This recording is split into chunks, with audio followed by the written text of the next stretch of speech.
97.3 ESPN Radio, South Jersey. In New Jersey. Am I right?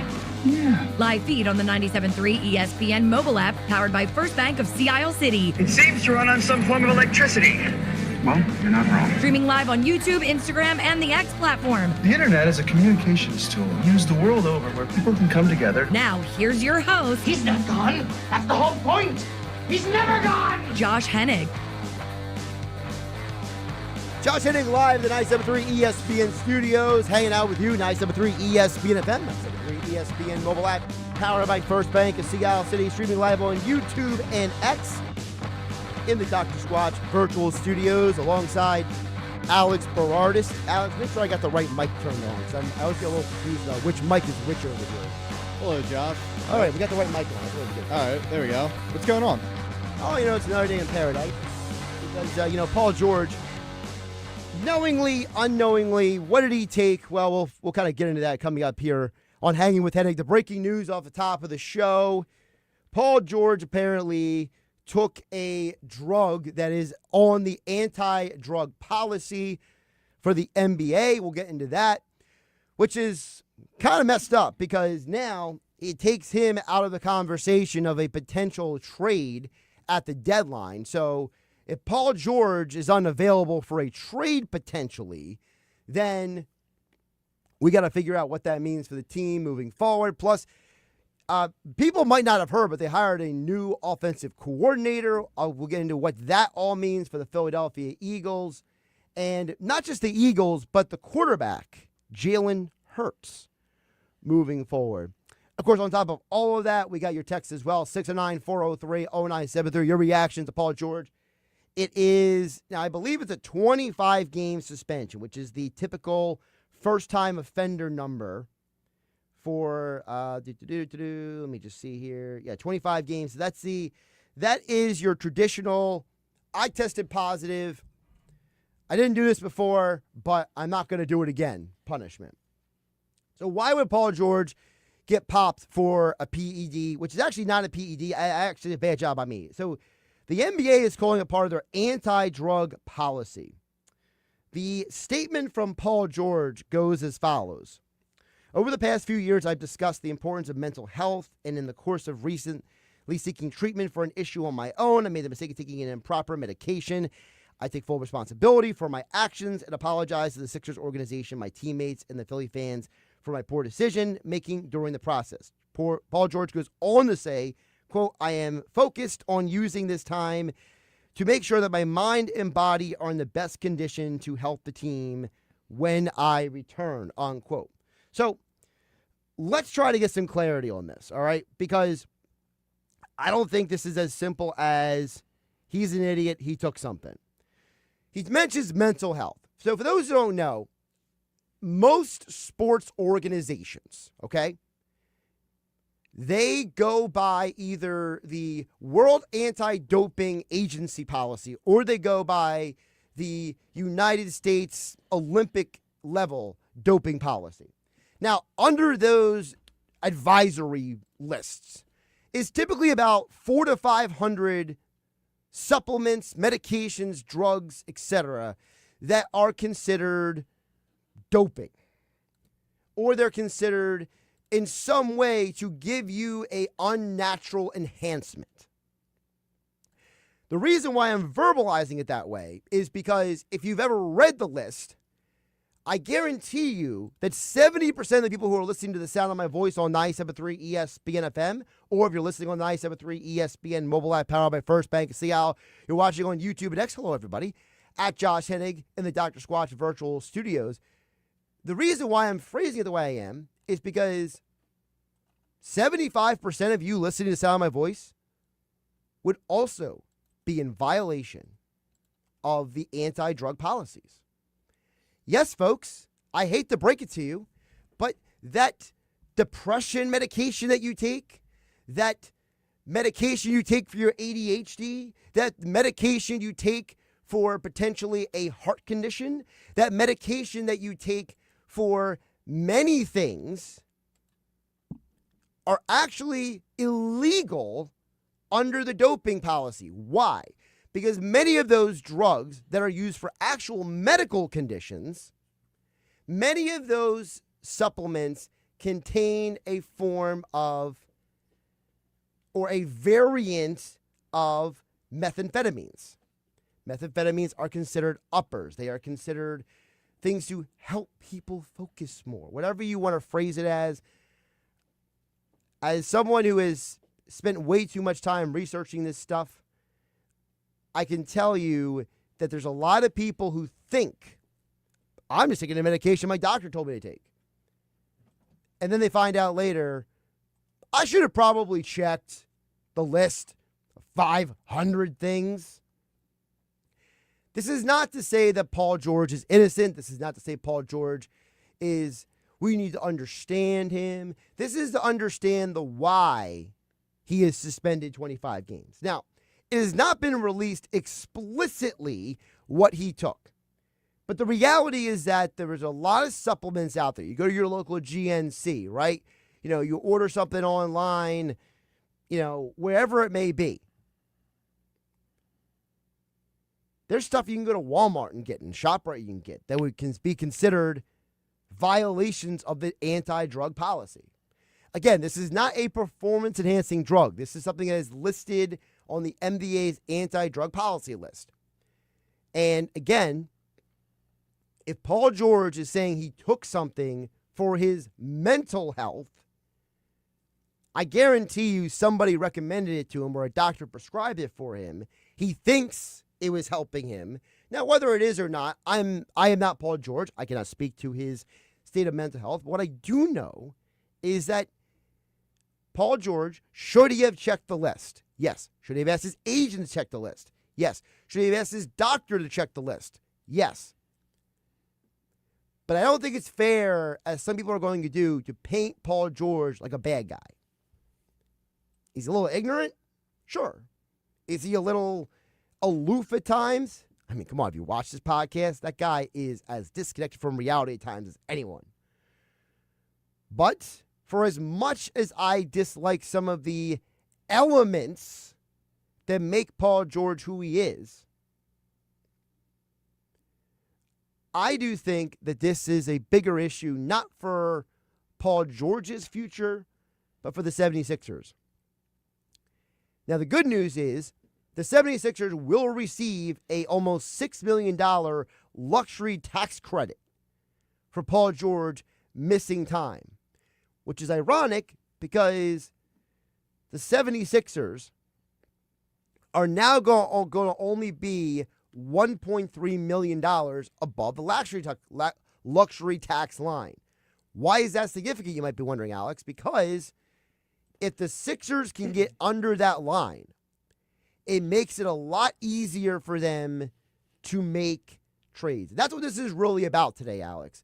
This today is about how can the Sixers become a better team? Because Joel Embiid wants them to be a better team. You heard his statements the other day. I think that the Paul George thing, for as much as we might criticize him, and we will continue to criticize him for his, whatever you want to call it, ignorance, obliviousness, short-sightedness, the reality is that Paul George, while he won't be able to be traded, it might short and long-term help the Sixers make trades, Alex. It's almost like you and Nick knew something big was going to... He was wearing his Sixers hoodie. You got the Spectrum hoodie on right now. Everybody's all Sixered up today. But I actually knew none of this was happening. Yeah, sure. You got all the inside scoop. But I wish. But if I did, I wouldn't be sitting here talking to you. True. No, you still would. For the love of the game, Josh. I to me, this has got to be on the doctor who prescribed Paul George this medicine. If you're a sports doctor and you're dealing with athletes all the time, you have to have a list or be aware of things that could be on the list of things that these players are not able to be taking. Can I just say really quick, if he went to a medical doctor, the medical doctor might not have he might have just thought not to check. True. Yeah, so also... But I agree with you. The doctor can be blamed in part as well. Also, Josh and I are reporting this literally 10 minutes after Shams Charania tweeted this out. So we're kind of giving our thoughts on this with as much knowledge as you guys have on this right now. So I don't know. If it was just from a regular doctor, then, like you said, his agent should have been on top of this. Paul George himself should have been on top. There should have been someone on top of this.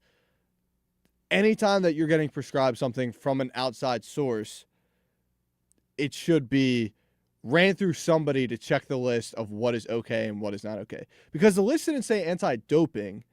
It was or PED. It didn't say PEDs. It said anti-drug, which is two completely different things. So, to me, yeah, not saying PG's a bad guy. I personally don't think they were going to look to trade him at the deadline just because I do look at him as a piece right now. And also his contract's tough to move. So, if you were to move him, I don't think you're getting any real profitable pieces back. But get some time off, rest up a little bit as we're going into the home stretch, and that's what this team needs. Everybody talks about if the Sixers are healthy, if they can keep this, core together going into the playoffs, they can make some noise. Like you said, in the short term, this actually might be great. Get the guys rested a little bit, let the young guns take over for a while, just like how they were in the beginning of the season, and hey, let's have PG back for a playoff run. 609-403-0973 is the text board. You can comment on Paul George's anti-drug violation. I got the full statement running on the bottom scroll on YouTube and X at Josh Hennig. 609-403-0973 is the text board. I will say the other thing is, the only I'll push back on you, Alex, is there is a scenario where Paul George might have been the key if you wanted Giannis. Okay, I see.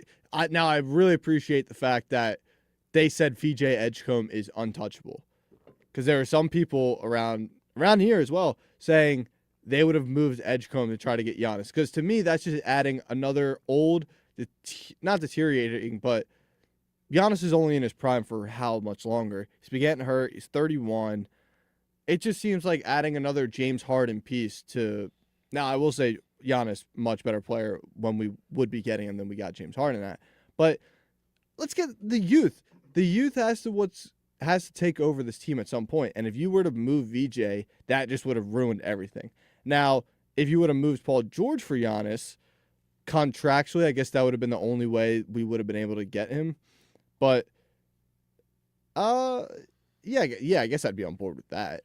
Well, listen, it is a numbers game. I'm with you. I am totally against trading VJ Edgecombe. I'm glad that there's no speculative reporting or concrete reporting out there saying Sixers want to trade him. You're right. The future of this team is Maxey, Edgecombe, and then fill in the blank. But again, it goes back to the NBA is a weird thing. Got to make the numbers work. Got to make the contracts line up. The economics of basketball have always been a flawed fiasco, and I am not going to waste the audience's time digging into the economics of basketball. You want to learn the economics of the NBA, you can find me at your local watering hole, and I'll explain it to you. All right, but the reality is that, yes, Paul George being suspended does indirectly help the Sixers because it does bring down their luxury tax number, and that luxury tax number is part of the reason why, Alex, there's been a lot of speculation Sixers could unload Andre Drummond, because Drummond, his contract brings you now under that luxury tax number. Here's a theory for you. Did the Sixers know about this? About the Paul George, the whole thing? When do you think they found out about it? Well, it's interesting that on the 27th, I believe it was, when they played the Milwaukee Bucks, Paul George tied a franchise record 9 3-pointers made in that game. Randomly after that game happens, he gets tested for PDs or drugs or something like that. So maybe there might be something to that. Interesting. I mean, I tend to think these teams are not ignorant of what's going on in total. Obviously, you don't know what a guy does in the privacy of his home, right? I.e. the Kelly Oubre incident a few years ago, right? When that whole thing happened. So the team might not know what happens in your personal life, but I'm sure somebody from the NBA might have said something. Hey, XYZ might be coming down the line. I don't think the players knew, obviously, because let's be realistic, they'd be acting different about these guys altogether. Okay? I'm still perplexed by this news just because of the fact that why is it on January 31st? You know what I mean? Like, if you're... So, anyone who knows anything about mental health, supplements, medications, prescriptions, etc., even if you know somebody who takes it, it's not something Paul George took yesterday. You know what I mean? Like, he had to be taking this for a while. Because first of all, it takes a while to get in your system. And then you keep taking it for it to stay in your system. They keep working. So... Someone had to get tipped off on this or something. Right. There had to be some sort of point in time where the NBA... Well, first of all, the NBA, they're supposed to be doing random drug testing, but as we know, it's not always random. Well, that's why I brought up the three-pointer game, because maybe they looked at that and said, okay, hey, let's... Like, you always see it, guy rushes for 200 yards or something like that, and they always post the meme where it's like the cup is sitting... Saquon Barkley. Yeah, the cup sitting in his locker when he comes back to it. Maybe it was one of those situations. So you're saying Paul George performed too well, and that's why the NBA caught him? I'm just saying, he ties a franchise record 9 threes, and then 2 days later, we're getting reports that he's suspended for 25 games. Hey, that's a very plausible theory. 609-403-0973 is the text. We're doing some text coming in. Glenn and Absika says there's no excuse for professional athletes to put something in their body that is banned. There's a list available of banned substances, and everyone has access to the list. Doesn't make him a bad guy, but it does make him stupid. The doctor may have prescribed him something, but that is on the player. The player at the end of the day is completely and solely responsible because it's going into his body. No excuses. This is Glenn Absika. Glenn, I'm not saying that there's an excuse, and I'm trying to understand the why behind something. Because, for example, when Lane Johnson got suspended back in 2016 for using a PED, the natural inclination is, he's using steroids.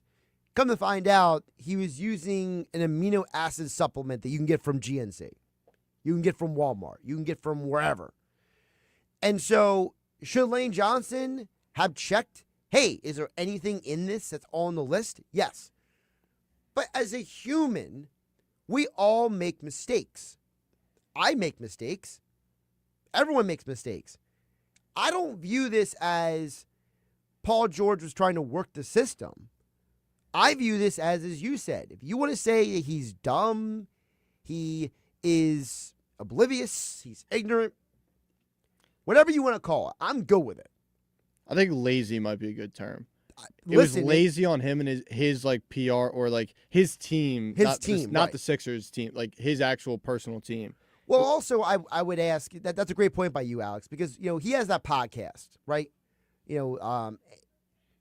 He's supposed to have a group of people who are with him all the time, right? He has, nutritionists and family and friends. Shouldn't have somebody in his life said to him, hey, man, is there a possibility that might be a banned substance?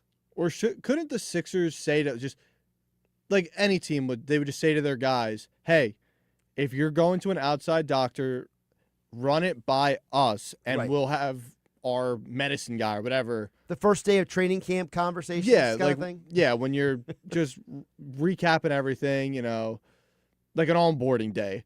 Just be like, hey, if you're taking something from not one of our team doctors, run it through us, and we'll say if it's okay or not. I feel like there's too many simple solutions here to let this happen. Yeah, and listen, that's why I say, Glenn, I don't say you're wrong that there's no excuse. I'm just trying to understand how this happens. And I think that's where we live in a society where people are so quick to judge people and do it in the way that it's like, I'm better than that person. I'm smarter than that person. And it's not that simple. Look, just because a guy like me spends so much of my life obsessively learning about things, I'm not the norm. I am not the average person. Most people are actually living their best life, okay? So for me, I try to be like, hey, why did this happen? Where did this happen? When did this happen? Why did this happen? So we could all be less pointing of the finger. Because you know what happens when you point the finger, Alex? There's a thumb pointing right back at you. That's what's going on in the Flyers locker room right now, I think. Well, I mean, there's a lot of fingers we getting pointed. get into that later, but I got to tell you, for as much headlines as Konechny got for what he said, I think Couturier is actually the bad guy in this situation. That's a little tease for a little bit later in the show. He's Alex Berardis. I'm Josh Hennig. Hanging with Hennig on 97.3 ESPN FM, 97.3 ESPN mobile app powered by First Bank of Seattle City. And, of course, Hanging with Hennig is being brought to you by my friends over at Prevail Nutrition, South Jersey's #1 meal prep service. Listen, they are taking a little bit of a break. You know, Ashley, she's going on her first vacation with her probably years at this point. So she won't be around for the deliveries and the food on Monday, but coming up next weekend, they expect to be back on board. And if you didn't get your meals before the end of this month like I did to make my life easier, because let's be realistic, I am working so much, I don't have time to always remember to pack food, eat, take care of myself. That's why Prevail Nutrition is great. When they come back on board in February, they are going to be your go-to service. Give them a follow on Instagram and Facebook, Prevail Nutrition, or check them out online at prevailnutrition.club to find out how you can set up your next order delivering to Atlantic and Cumberland counties, plus Ocean City. Free deliveries over $50 or more orders. Let Prevail Nutrition make your life easier. And we thank them for sponsoring Hanging with Hennig on 97.3 ESPN. Coming up, we do have to get back to the football. We're going to go look around the NFL and all the coaching changes. Andy McNamara from the Sporting News joins us next. Josh Hennig hanging out with you, 97.3 ESPN FM, 97.3 ESPN mobile app powered by First Bank of Seattle. Along with Alex Berardis, I am Josh Hennig hanging out with you in the 97.3 ESPN studios and streaming live on YouTube and X in the Dr. Squatch virtual studio. Listen to Super Bowl 60. The Seahawks are going to Super Bowl 60. It's a rematch with the New England Patriots in Super Bowl 60 in Santa Clara. Sunday, February 8th, complete coverage of the big game is on Westwood One. Hi, everybody. I'm Scott Graham. Join Kevin Harlan, Kurt Warner, Laura Oakman, Gene Steratore, Ryan Harris, and me for all the action right here. Listen to Super Bowl 60 exclusively on 97.3 ESPN. Coverage begins at 5 p.m. Making your home look brand new is what Work of Art Construction can do for you. Ready to remodel your bathroom or have a kitchen makeover? Art Masker has 40 years of experience in construction and knows how to make your home look like a work of art. Want to install a new back deck or invest in a new front door? Just call Art Masker at 609-788-4271 to learn more. Visit Work of Art Construction on Instagram to see how Work of Art Construction can make your home look brand new. Beautify your home with Work of Art. Call him at 609-788-4271 and let them make your home truly a work of art. For 23 years, we've helped athletes at all levels at Clemic Performance Method. From youth to pros, increase maximum velocity, acceleration, vertical leaps, and general physical preparedness. We offer youth, high school, and pro college classes. Our proven results have earned national recognition from NFL coaches, sponsors, and a feature on ESPN Radio's Sports Science segment. You can contact me directly at 609-742-6190, or as always, visit us on our website, ClemicPerformanceMethod.com. It all comes down to this, folks. Yep, the entire season is on the line. But my throat has officially thrown in the towel. Sounds like you need Vicks VapoCool drops. They're max strength and vaporize sore throat pain. Whoa! These VapoCool drops hit fast. Speaking of fast, did you just see that play? Yeah, he vaporized that ball. That pun should have come with a penalty. Vaporize sore throat pain with Vicks VapoCool drops. Use as directed. Any trade goes now at RK Kia of Vineland. Still owe thousands on your trade? It doesn't matter. RK Kia wants any trade, regardless of year, make, model, or condition. Drive home a new Kia for $199 a month. $199. Lease new 26 Kia K4 LXs from just $199 a month. $199 for 24 months. New front-wheel drive 26 Kia Sorento S, just $388 a month. $388. Plus, you get RK coverage, no charge, ding repair, tire repair, wheel repair, windshield repair, and more. No charge. Any trade goes. RK Kia of Vineland. RK does it right. RK Kia of Vineland. MyRKKia.com. MyRKKia.com. To qualified buyers, plus tax and title. For details, call 856-641-1111 or myrkkia.com. With other language learning apps, I was just playing games. I wasn't really learning. Babbel's different. Babbel was designed by over 200 language learning experts to be the most effective way to learn another language. Every time I open the app, I can choose to work on my writing, speaking, or listening. And it saves my mistakes for me to review, so I'm constantly improving. Before Babbel, I thought I just wasn't good with languages. But now I'm speaking French. Tout ça, c'est grâce à Babbel. Save up to 50% on your Babbel subscription when you sign up at Babbel.com. Babbel.com. Caesars Sportsbook app is the only sportsbook app with Caesars rewards. Bet on gridiron action, earn perks on every game, like hotel stays, bonus bets, game tickets, and more. Download the app using promo code Radio250BM and get your first bet matched as a bonus bet up to $250 whether you win or lose.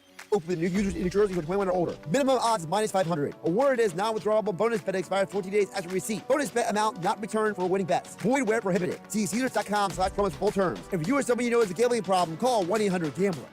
Now back to Hanging with Hennig on 97.3 ESPN FM. I don't want them to gain another yard. And on the 97.3 ESPN mobile app, powered by First Bank of Sea Isle City. You blitz all night! Streaming live on YouTube, Instagram, and the X platform. Hanging with Hennig is back here on 97.3 ESPN. And, of course, don't forget Hanging with Hennig being brought to you by Caesars Sportsbook, the only sportsbook app offering you Caesars rewards. Listen, just because the football season is over doesn't mean you shouldn't still download the app and try their same-game parlays. You can bet on basketball, hockey, and more. I got to double check if they got lacrosse on there for you, Alex. And I know Caesars Sportsbook got everything else, including NBA futures. Maybe you're the kind of person who says, hey, I want to place a futures bet the Sixers will not make the NBA Finals. So Caesars Sportsbook has got you covered, and you can earn perks on every game, like hotel stays at my friends over at Tropicana Atlantic City, Harrah's Atlantic City, or Caesars Atlantic City. You can go stay over there along with bonus bets, game tickets, and more only through the Caesars Sportsbook app. Download the app, use my promo code Radio250BM, and get your first bet match as a bonus bet up to $250, whether you win or lose. Open new users in New Jersey who are 21 or older. Minimum odds minus 500. Award is a non-withdrawable bonus bet that expires 14 days after receipt. Bonus bet amount not returned for winning bets. Void where prohibited. See Caesars.com/promos for full terms. If you or someone you know has a gambling problem, well, I ask you to please call 1-800-GAMBLER. By the way, speaking of lacrosse, I did want to mention that, Alex, your first lacrosse article is up at 97.3 ESPN.com, correct? Yeah, so I'm going to be covering college lacrosse throughout the season. College lacrosse is on the uprise. We got a big market down here looking to grow the game. Today's actually the beginning, really, of the season. A lot of canceled games because of this big snowstorm, big winter front coming through. But, yeah, if you want to check out my article, we're going to be covering the first weekend preview of college lacrosse. I'm pretty sure our next guest, Andy McNamara, you've called pro lacrosse, haven't you, Andy McNamara? Oh, I'm so excited to hear that, Alex. For 11 seasons, the voice of the National Lacrosse League. You're looking and hearing him right now, baby. That's right. Toronto Rock, travel coast to coast, in the States, all over. Love the Philly Wings that they're back. What a great team, pro team they are. And college lacrosse, a lot of now what we're seeing in recent years is from the college field game, making the transition, which was rare for Americans for many years, up to the pro league. In the National Lacrosse League, the inside box game, which is sensational. So that's good, man. I'm excited to read those articles. I love all levels of lacrosse. Yeah, I played a little box, actually. It was a completely different experience rather than field. very physical. And I'm sure the listeners too. Yeah, if you get a chance to check out a Philadelphia Wings game, boy, it's a combination of like, you got basketball because there's a shot clock, you got music going, it's a bit of hockey mixed in, and then just violence. Like there's like the penalties, like you can hack somebody with your stick on bare legs and arms and there's nothing. You have to like go for a neck to get a penalty. It's a great sport. And can I also say that, and this I think is the bigger point, there's a lot of people out there who will say, and I'm not getting paid to say this, so this is truly a personal, I look at the Wings for Philadelphia, it's not about knowing the sport, guys. Mm-hmm. It's just a good time to watch something and enjoy yourself. You don't have to know every element of lacrosse or almost any lacrosse to go and enjoy a game. Fast-paced, great. I remember when I was younger, going to my first lacrosse game when I was in 8th grade. It was like a high school lacrosse game. I barely knew what was going on, but I was like, this is cool. They're physical. There's stuff going on. There's constant action, unlike soccer. Affordable tickets, right? It's affordable. It's I don't even work for the league anymore because a lot of my games were for the Toronto Rock in downtown Toronto. They moved. Now they're called the Toronto Rock still, but in Hamilton, which is close to the U.S. border, which is like a 2.5-hour driving nightmare for me from where I live both ways. So I was like, nah, you want to up the paycheck by a few zeros, we'll talk. But otherwise, so I walked away from it. But it is truly my favorite sport to call play-by-play. Did it for a lot of years. To this day, guys, I'm huge in Saskatoon, Saskatchewan. They love me in Saskatoon. Well, we also love Andy McNamara here on 97.3 ESPN. And the real reason why you came on, Andy, was to talk about some NFL. Yeah. Now, I got to be honest. I did not expect the week to go for the Eagles, Browns, and Bills the way that it has. But let's start with the Eagles. Sean Mannion is the new OC. And a lot of people, Andy, are still like, why did they hire an experienced guy? Now, Andy, you as someone who covers the Browns day in and day out, and for those who want to know, you can check out all of Andy's work on covering all the NFL at the Sporting News. When you look at them hiring this, I look at it as they obviously want a certain type of coordinator. They wanted a Kyle Shanahan, Sean McVay, tree guy. This was, to me, less about the experience that he does or doesn't have, and it's more about, hey, you got a guy coming in here who obviously knows football, and obviously you wouldn't be hiring him if he was some bum. Right. Yeah. It's starting to make me feel old, guys, because I was like, Sean Mannion. I remember him coming out in the draft. Like, that wasn't that long ago, right? Like, no, he's 33 years old, by the way. Yeah. Wow. And so, fringe a little bit of time as a backup in the NFL, whatever. And quite often you see backup quarterbacks who make that transition. What do they spend all their time doing if you're good? Doesn't mean you're not smart. You're studying. You're kind of a player coach already because you're helping the starter get ready. And so with this case for the Eagles, I feel it's a case where they are looking at, okay, we want to get somebody who we feel is bright, is on the rise, and get him before he becomes a hot commodity. Because it's one of those things, again, where it's like, man, why? Well, they see something in him, and maybe it's like a year or two down the road. It's like, oh, wow, okay, this guy's grown into it. The question is, are there growing pains? How much does he get? Do they ease him into it? But I think they did this because they wanted to get him before, kind of like what the Browns were looking potentially to do with getting Nate Shieldhouse as head coach. Get him before he becomes the hot commodity. It's funny you said that because Nick Foles actually said on his podcast, the season podcast, that is part of the reason why, what you just said, Andy, why they hired Sean Mannion, because for those who don't know, Nick Foles and Sean Mannion played together with the Rams back in the day. Okay. Yeah, when Sean Mannion was a rookie, Nick Foles was suffering in Jeff Fisher's dungeon over there in St. Louis. But here is Nick Foles explaining it, and then Alex and Andy, I'll get your guys' reaction to what Nick Foles had to say on the season podcast. If you look at the Eagles, they have a methodology. Howie Roseman and Jeffrey Lurie have a methodology of why they do things. So why did they get Jalen Hurts when they had Carson Wentz? Well, Mr. Lurie loved Russell Wilson back in the draft that was my draft. So, hey, this guy reminds me of Russell Wilson. Let's get Jalen Hurts. All right, great. Tanner McKee, who's the backup now. Why did they get Tanner McKee, who's the backup? Well, Tanner reminded them of me. I know that for a fact. we have the same agent. He reminded them of me, so they love Tanner. They love him in that building. They think the world of him. We love Kellen Moore. We won a Super Bowl with Kellen Moore. You know what? Sean Mannion, if there was anyone out there that is the next Kellen Moore, it's Sean Mannion. So let's go get him. So they're going back in the history of what's worked for them. Alex, you go first, then Andy. Haven't we ran this back before, though? The new up-and-coming McVay type guy.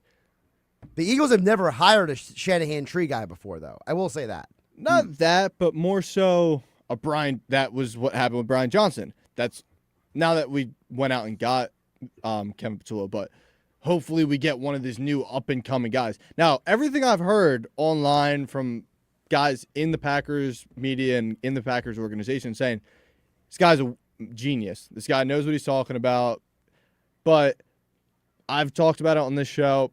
To me, I would have liked the experience factor rather than a first-time play caller because it seems like we've done this before and we're 0 for 2 on it right now. Yeah, Alex, I think you bring up a great point, and that's the gamble, right? You either get experienced retread guy, and then fans are like, oh, well, he's failed here, or you get new up-and-comer guy and hope you hit, but you will miss. You will miss. And that's what the Eagles have done recently, to your point there. So it comes down to that. Do you get somebody who has never done it before and you like the new ideas, or do you go retread where it's been done, it's been proven, you can point to a body of work? And obviously for the Eagles, they like what this Mannion situation is and what he could bring to the table. But you're right. We could be at the end of next year and, the Eagles blow up the whole coaching staff and Mannion's out. And you know who exactly it's going to go right back to? Who? The quarterback, Jalen Hurts. Jalen Hurts, no matter if this does not go well, Jalen Hurts is going to get criticized more than anybody in this entire organization. Always does. Drives me nuts. You guys been to 2 Super Bowls, won 1, and he keeps getting dumped on. Why? Well, it's a great point. Andy McNamara joining us, Sporting News NFL writer, host of the Sick Podcast. Like, subscribe, and download wherever you get your podcast. Josh Hennig along with Alex Berardis here in the 97.3 ESPN studios. Hanging with Hennig, of course, streaming live on YouTube and X in the Dr. Squatch virtual studio. Andy, you mentioned about the Jalen Hurts part. It feels like if you go by the reporting out there, Jeff McClain, Mike Silver, Diana Rossini, Adam Schefter, name whoever you want, okay? Ian Rappaport, Mike Garafolo, they all basically said the same thing, that Jalen's not the problem, but Jalen has not always been part of the solution either. And is it fair to say that, listen, as I've heard other people say, maybe Jalen isn't the main culprit, but maybe Jalen can be a better asset to fixing the problem? Well, and it comes down as well to, okay, well, who's designing the plays? Who's running the plays, right? And that's why you keep making changes in Philadelphia recently, because you want to keep that going. Jalen Hurts can play. Is he perfect? No. But look, he's won you a Super Bowl, been to 2. Like, I think that gets discounted too much from fan bases that I consider maybe a little greedy. For my team, the Browns, I would fight somebody for Jalen Hurts today. Like, come on. Give me that problem. So I think it comes down to, though, okay, is Mannion the type of guy that can work with Hurts and the offense as a whole, right? We know quarterbacks get far too much credit and criticism based on success or failures. Can he work with Hurts and blend this whole thing together? I'm very interested to see this because, again, it's an unknown from a bright mind. And how does this work? And somebody who is going to bring a lot of fresh new ideas because he's not that old. He's not even that far removed from college when you think of it, really. So what ideas does he bring to the table? I think it's a good thing for Jalen Hurts. Hopefully they mesh, get along, and can grow together. So an interesting thing the Eagles did was quickly after announcing Sean Mannion as their new offensive coordinator, they bring in former Tampa Bay Buccaneers offensive coordinator. Josh, is it Grizzard or is it Grizzard? Because I've heard Grizzard. I think it's supposed to be Grizzard, but apparently we live in Philadelphia, Andy. I don't know if you know this, but Philadelphia is infamous for botching names. So I've heard 7 different ways you can say this. Just call him Grizz. Grizz. Yeah, just call him Grizz. That's fine. Yeah. So, great. See, Andy had a solution. I knew he would. Boom. So to me, I kind of got vibes from this as though the Eagles got their C-plan guy in Mannion. Their top guys were out. They needed to get Mannion. Maybe don't have 100% trust in him. Let's bring in a guy like Grizz and have him help out with the offense. Or am I thinking too deeply into that? No, I think that is a really good way to think of it, because you see that from time to time. And I'll give an example, different but sort of similar. When Kevin Stefanski came to the Browns in 2020, he brought with him Bill Callahan. And Bill Callahan has been a head coach before, senior guy, offensive line, was essentially his consigliere, if you will, his go-to, his helper, help him build him up in a new role. So this is a smart move by the Eagles. If you're bringing in a young guy who, yeah, he's never done this before. Does he know? Like, there's a lot that goes on behind the scenes, the administrative side, running meetings, all that. You bring in a seasoned offensive guy like Grizz who's done it. That's where you can then let Mannion cook, build out strategies, and have somebody like him help bring him along, run meetings, organize stuff. So I feel it's probably somebody more of a, hey, you can lean on this guy. You can ask questions. You can have it develop the process, the day-to-day. And I think that's a good move to bring in somebody senior like that. So that's interesting. You looked at it more as a positive standpoint, where I was looking at it as a negative. All right.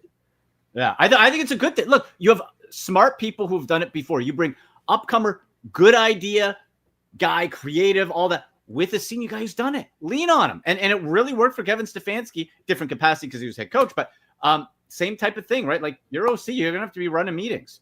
Has Sean Mannion done that before? I don't know. Probably not. So, well, I will say, can I just really say real quick, the one thing we do about Mannion is two things for sure. One, there are a lot of people who wanted them to fire Matt LaFleur and make him the head coach in Green Bay after this season. There's a lot of people who think Mannion is a future head coach because of the way he runs the quarterback room. Apparently, he runs the quarterback room almost militantly. And there's a lot of people who say that he is a very detail-oriented, structured, basically has like perfect memory recall. And also, even if he's learning on the job, guys, and this was brought up by somebody else, not me, but I heard somebody else bring this up.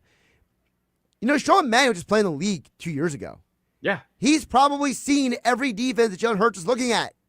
Shane Steichen, Brian Johnson never played quarterback in the NFL. And might I remind you, as I said on my YouTube and Instagram platforms at Josh Hennig, I said it 2 days ago. Every time the Philadelphia Eagles, they've won a championship, they've had a quarterback for a coach.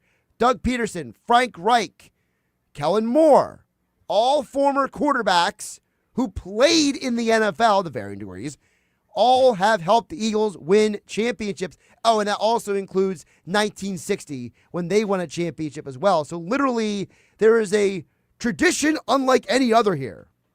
I'm just looking just for fun. I love looking at backup quarterback stats because you hear the guys who 15 years in the league make like 15 mil and played twice. Sean Mannion, started with the like you said, St. Louis Rams, played in 14 career games, 60.9 completion percentage, 1 touchdown, 3 interceptions. So when we say play in the league, we use it loosely, but he's still on the sidelines, joking aside, still on the sideline, still planning, still ready. And that's where, he didn't have the talent to be good. Maybe you just need, guys, maybe we just need someone who understands preparation better than Kevin Patullo. Well, if that's the case, man, then maybe he's the guy if he's running the meetings that good with QBs. Well, the thing with Jalen, you've always said, Josh, Jalen Hurts plays best when he has a coach who's harping on him, who's riding him. And if you're saying Mannion runs his quarterback room like a military type thing, maybe he gets the best out of Jalen. Hey, he got the best out of Malik Willis in Green Bay. He got him a contract. Yes. What an overpay that's going to be, Malik Willis. Yeah, thank him. Thank him. Malik Willis. Come on. Andy, before we let you go, a couple quick hitters. One, Todd Monken loving up on Shedeur Sanders. Thumbs up or thumbs down? I like it. Now, listen, you'll see on my social media, my instant reaction to Todd Monken being hired was furious. It was outrage. I wanted Jim Schwartz badly. I was angry. I got to say, the more I see, the more I hear, the more I learn, I'm kind of coming around to it. And I kind of like that he just he's much more of a straight shooter. Like, who just reveals a draft day secret like that on film? Like, hey, we tried to get you last year. It all worked out. Like, I like it. And think about this. Now, you look at the stats for Shedeur, they are what they are. But this guy improved week after week, took some step backs, but improved overall over a 7-game stretch, 3 wins in 7 starts. And that was with 0. And I'm not saying like, 0 and it was some. I'm talking actually none. Reps with the starters in training camp. Guys, he was on a separate field, a separate practice field from Dylan Gabriel, Joe Flacco, and Kenny Pickett in training camp. He wasn't even with the starters. Right. Okay, he was probably got to be Live Ardain.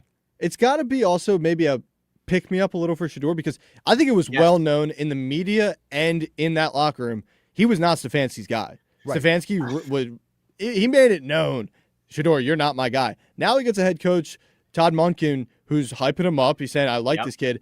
That's got to be some sort of like elevation morale-wise for him. 100%. You see the smiles on both guys' faces. Monken's excited to work with them. And the thing is, the more I hear, like, there's interviews with his former colleagues and employers, Harbaugh, Kirby Smart, Brian Kelly, of like, when this guy goes somewhere, he wins. And I was like, well, I like that. That sounds good to me. And he's a no-nonsense guy. Kevin Stefanski, too soft. And the defense, Denzel Ward, Myles Garrett were saying, we want accountability on the offense. We want accountability. Monken's going to bring that. And so Shedeur's not going to be handed any jobs. He's going to have to compete. But if they're keeping an honest eye and Monken has any say, Dylan Gabriel, forget it. Stop. Deshaun Watson, okay. But Shedeur Sanders is, you got to bring this guy along. And I think there's a talent there. I don't know if he can be the future guy, the franchise quarterback, but he showed me enough with no reps and having to go on the fly that he was humbled and he can step up. So I'm excited with Monken. He just has to get his good defensive coordinator now to keep that defense rolling. Well, listen, we're running out of real estate here, Andy, but I did want to, maybe we'll get into it next week, but basically, aside from Zach Taylor, the whole AFC North has reshuffled their coaching staff, so we'll get into that next week. For more coverage on the NFL, check out Andy McNamara, AndyMC81 on X, Andy MC Sports on Instagram. The Sporting News, where all his coverage is, and don't forget the Sick Podcast. Like, subscribe, and download wherever you get your podcasts. Andy, appreciate you jumping on today. We'll talk to you next week. All right, boys. Talk to you soon. Josh Hennig along with Alex Berardis here on Hanging with Hennig on 97.3 ESPN. Of course, Hanging with Hennig, as always, being brought to you by my friends over at Boxing Insider Promotions. Yes, Margate's own Larry Goldberg is back with another action-packed fight card. And the first action-packed fight card of 2026 is Saturday, March 7th. That's when Boxing Insider Promotions returns to Tropicana Showroom in Atlantic City for their 7th boxing event inside the showroom. These are always amazing events with local and international fighters, including undefeated NABF belt holder Justin Figueroa from Atlantic City, along with rising star in the women's boxing world Leah Lewandowski from Berlin, New Jersey, as well as Holy Spirit High School graduate and undefeated heavyweight rising prospect Josh Popper are among the many great fights that will be on the fight card Saturday, March 7th. Get your tickets now at Ticketmaster.com because you do not want to miss out on all the action on Saturday, March 7th. Along with Alex Berardis, I'm Josh Hennig. This is Hanging with Hennig on 97.3 ESPN FM, streaming live on YouTube and X in a Dr. Squatch virtual studio. It's Sixers Pelican tonight on 97.3 ESPN with the voice of the Sixers, Tom McGinnis, calling all the exciting play-by-play action. Sixers on the move. Maxey lob to Joel, and Embiid jams it. Alley-oop jam. The big man soars. It's Sixers basketball tonight. Coverage begins at 7:30. It's Sixers basketball all season long on South Jersey's radio home for Philadelphia 76ers basketball. 97.3 ESPN. Tired of cooking and planning all of your meals each and every day? You need Prevail Nutrition to simplify your life. For almost a decade, Prevail Nutrition is a local meal prep company located in South Jersey that allows customers to design their own meal plan. Or you can choose from a wide variety of chef-designed meals on their weekly changing Prevail Selects menu. You can order online for pickup or get free delivery on orders of over $50. Prevail Nutrition delivers to Atlantic and Cumberland counties along with Ocean City. Or you can pick up your meals every Monday and Friday. Learn more about how Prevail Nutrition can simplify your life Visit their website at prevailnutrition.club. Check out Prevail Nutrition on Facebook and Instagram. Prevail Nutrition is my go-to choice for prepared meals and food. Order online, like me, at prevailnutrition.club. Any trade goes. Now at RK Kia of Vineland. Still owe thousands on your trade? It doesn't matter. RK Kia wants any trade, regardless of year, make, model, or condition. Drive home a new Kia for $199 a month. $199. Lease new 26 Kia K4 LXs from just $199 a month. $199 for 24 months. New front-wheel drive 26 Kia Sorento S, just $388 a month. $388. Plus, you get RK coverage. No charge. Ding repair, tire repair, wheel repair, windshield repair, and more. No charge. Any trade goes. RK Kia of Vineland. RK does it right. RK Kia of Vineland. MyRKKia.com. MyRKKia.com. To qualified buyers, plus tax and title. For details, call 856-641-1111 or myrkkia.com. Wesley Financial Group is not a law firm. Ask yourself this question. Is it really worth holding on to that timeshare that you know you need to get rid of? Here's the truth. The average maintenance fee just went up over 17%. That could have been 117%, and there's nothing you can do about it. When you buy a timeshare, you give them a blank check for annual maintenance and assessment fees. I'm Chuck McDowell, founder of Wesley Financial Group. For 15 years, I've helped over 50,000 families cancel their timeshare. Not sell it, not transfer it, cancel it. Did you buy a timeshare because they told you it was a great investment and your maintenance fees would never go up? That's a lie. Are you ready to get rid of your timeshare once and for all? Simply call us and I'll send you our timeshare exit kit that explains all your options for cancellation. Call Wesley now for your timeshare exit kit. 800-932-5858. That's 800-932-5858. 800-932-5858. Amy Cox did something smart. She saved hundreds on auto insurance switching to Progressive. And with that money, she decided to treat herself to an anti-aging red light mask. Will she look like a horror movie villain every night? Yes. Will her boyfriend Kevin be scarred for life? That's certainly a risk. But it's Amy's savings, and if she's willing to risk her relationship for smooth, wrinkle-free skin, well, bye-bye, Kevin. Switch and see if you could save with Progressive and treat yourself. Progressive Casualty Insurance Company and Affiliates. Caesars Sportsbook app is the only sportsbook app with Caesars Rewards. Bet on gridiron action, earn perks on every game, like hotel stays, bonus bets, game tickets, and more. Download the app using promo code Radio250BM and get your first bet matched as a bonus bet up to $250 whether you win or lose. Open to new users in New Jersey who are 21 or older. Minimum odds is minus 500. Awarded is non-withdrawable bonus bet expired 14 days after receipt. Bonus bet amount not returned for winning bets. Void where prohibited. See Caesars.com/promos for full terms. If you or someone you know has a gambling problem, call 1-800-GAMBLER. You're hanging with Josh Hennig on 97.3 ESPN FM. Hey, you know what? There's another name you might know me by. Star-Lord. And on the 97.3 ESPN mobile app, powered by First Bank of Sea Isle City. Who? Star-Lord, man. Legendary outlaw. Streaming live on YouTube, Instagram, and the X platform. Josh Hennig here on 97.3 ESPN. Don't forget the Mike's Seafood Run Walk for Autism is on Valentine's Day weekend this year. Yes, Saturday, February 14th on the Promenade in Sea Isle City. Register now. Go to polarbearrunwalkforautism.com because any day you can do something for children with disabilities is a good day. We'll be broadcasting live that day from Mike's Seafood Run Walk for Autism. Hopefully it will be warmer than it is today, but we will be out there.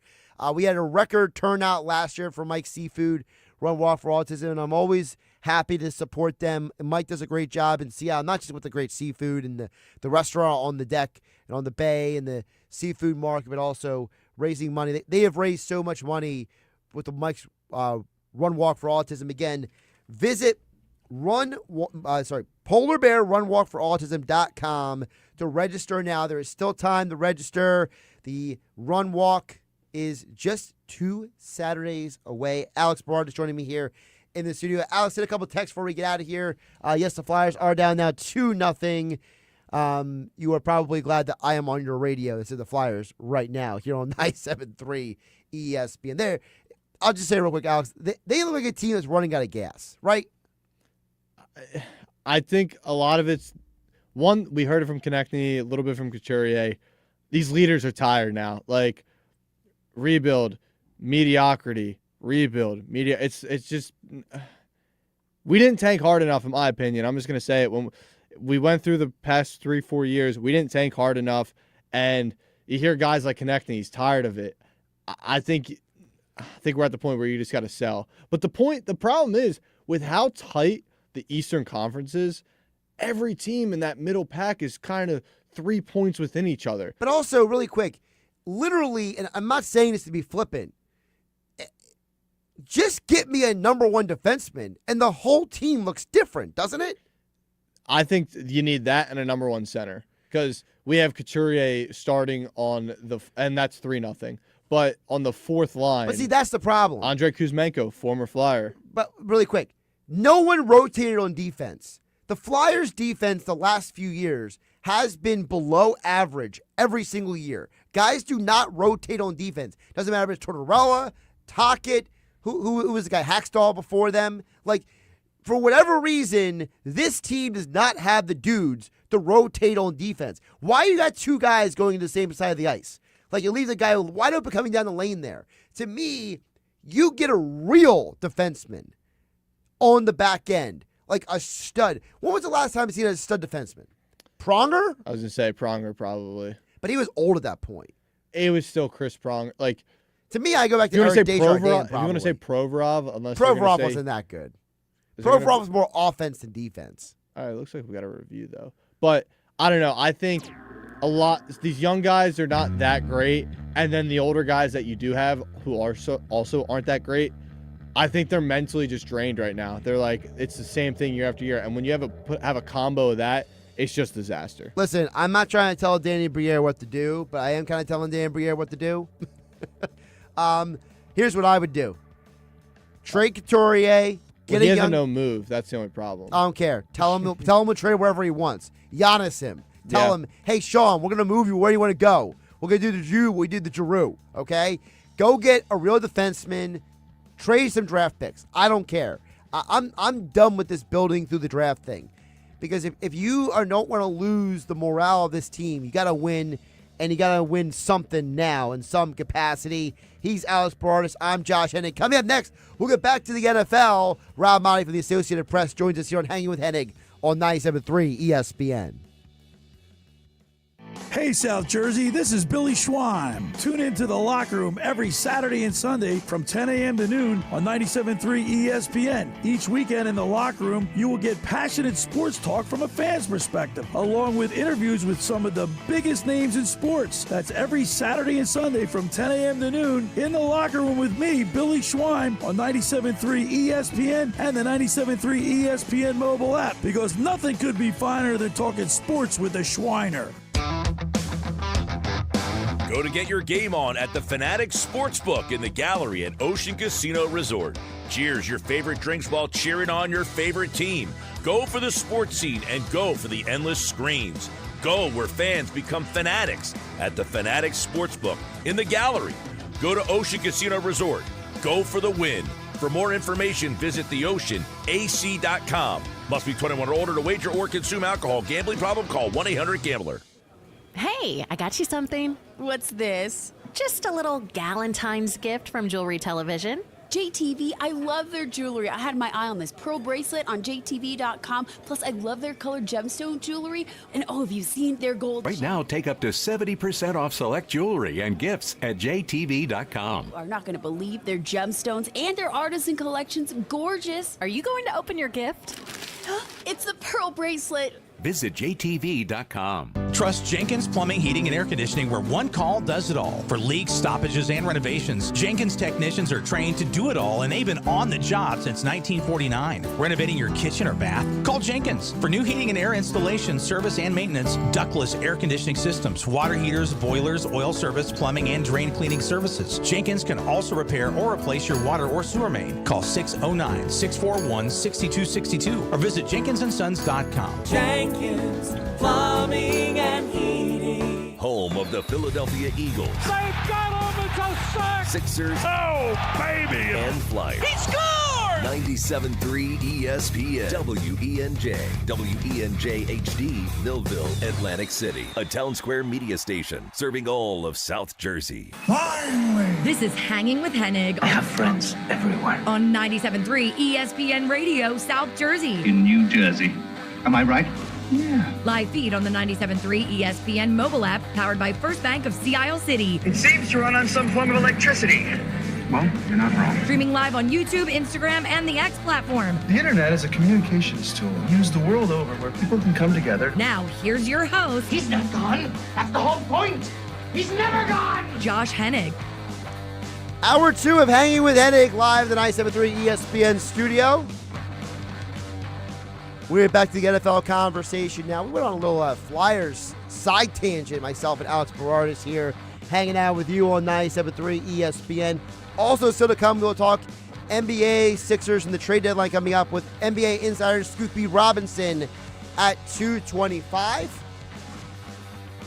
Also, I know the Royal Rumble is at 2 o'clock today, which is such a weird time because they're in Saudi Arabia. We'll touch on that as well this hour. But we might want to get back to the NFL coaching carousel.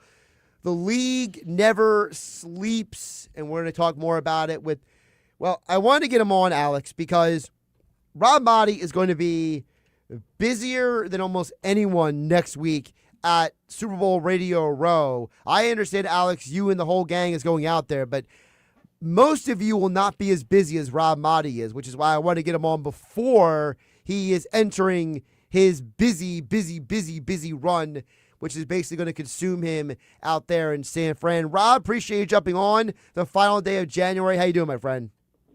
I'm doing great. Did you say Royal Rumble is in Saudi Arabia? Yeah, it's in Riyadh. Oh, wow. That's crazy. All right. I got to follow up on some WWE. I mean, I follow it for very different reasons than most people, Rob. The athletes fascinate me. It's always fascinated me the things that they can do, like physically. So to me, it's like I enjoy the presentation and the what they can do and that what comes with that. I don't really get as too desperately hung up on like who my favorite wrestler is. You know what I mean? I like the storylines and always enjoyed the interviews. I've always put together like a top 5, top 10 of the greatest wrestlers behind the microphone, whether it's Ric Flair, The Rock, Dusty Rhodes, Steve Austin, Chris Jericho. I mean, it's just off the top of my head. Road Warrior Hawk, for some people who can go that far back. Arn Anderson was good on the microphone. Wow, you are going back.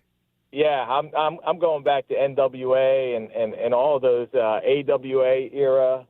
So it's always been great entertainment. And then it got really raunchy, and my wife made me stop watching wrestling when the girls were born.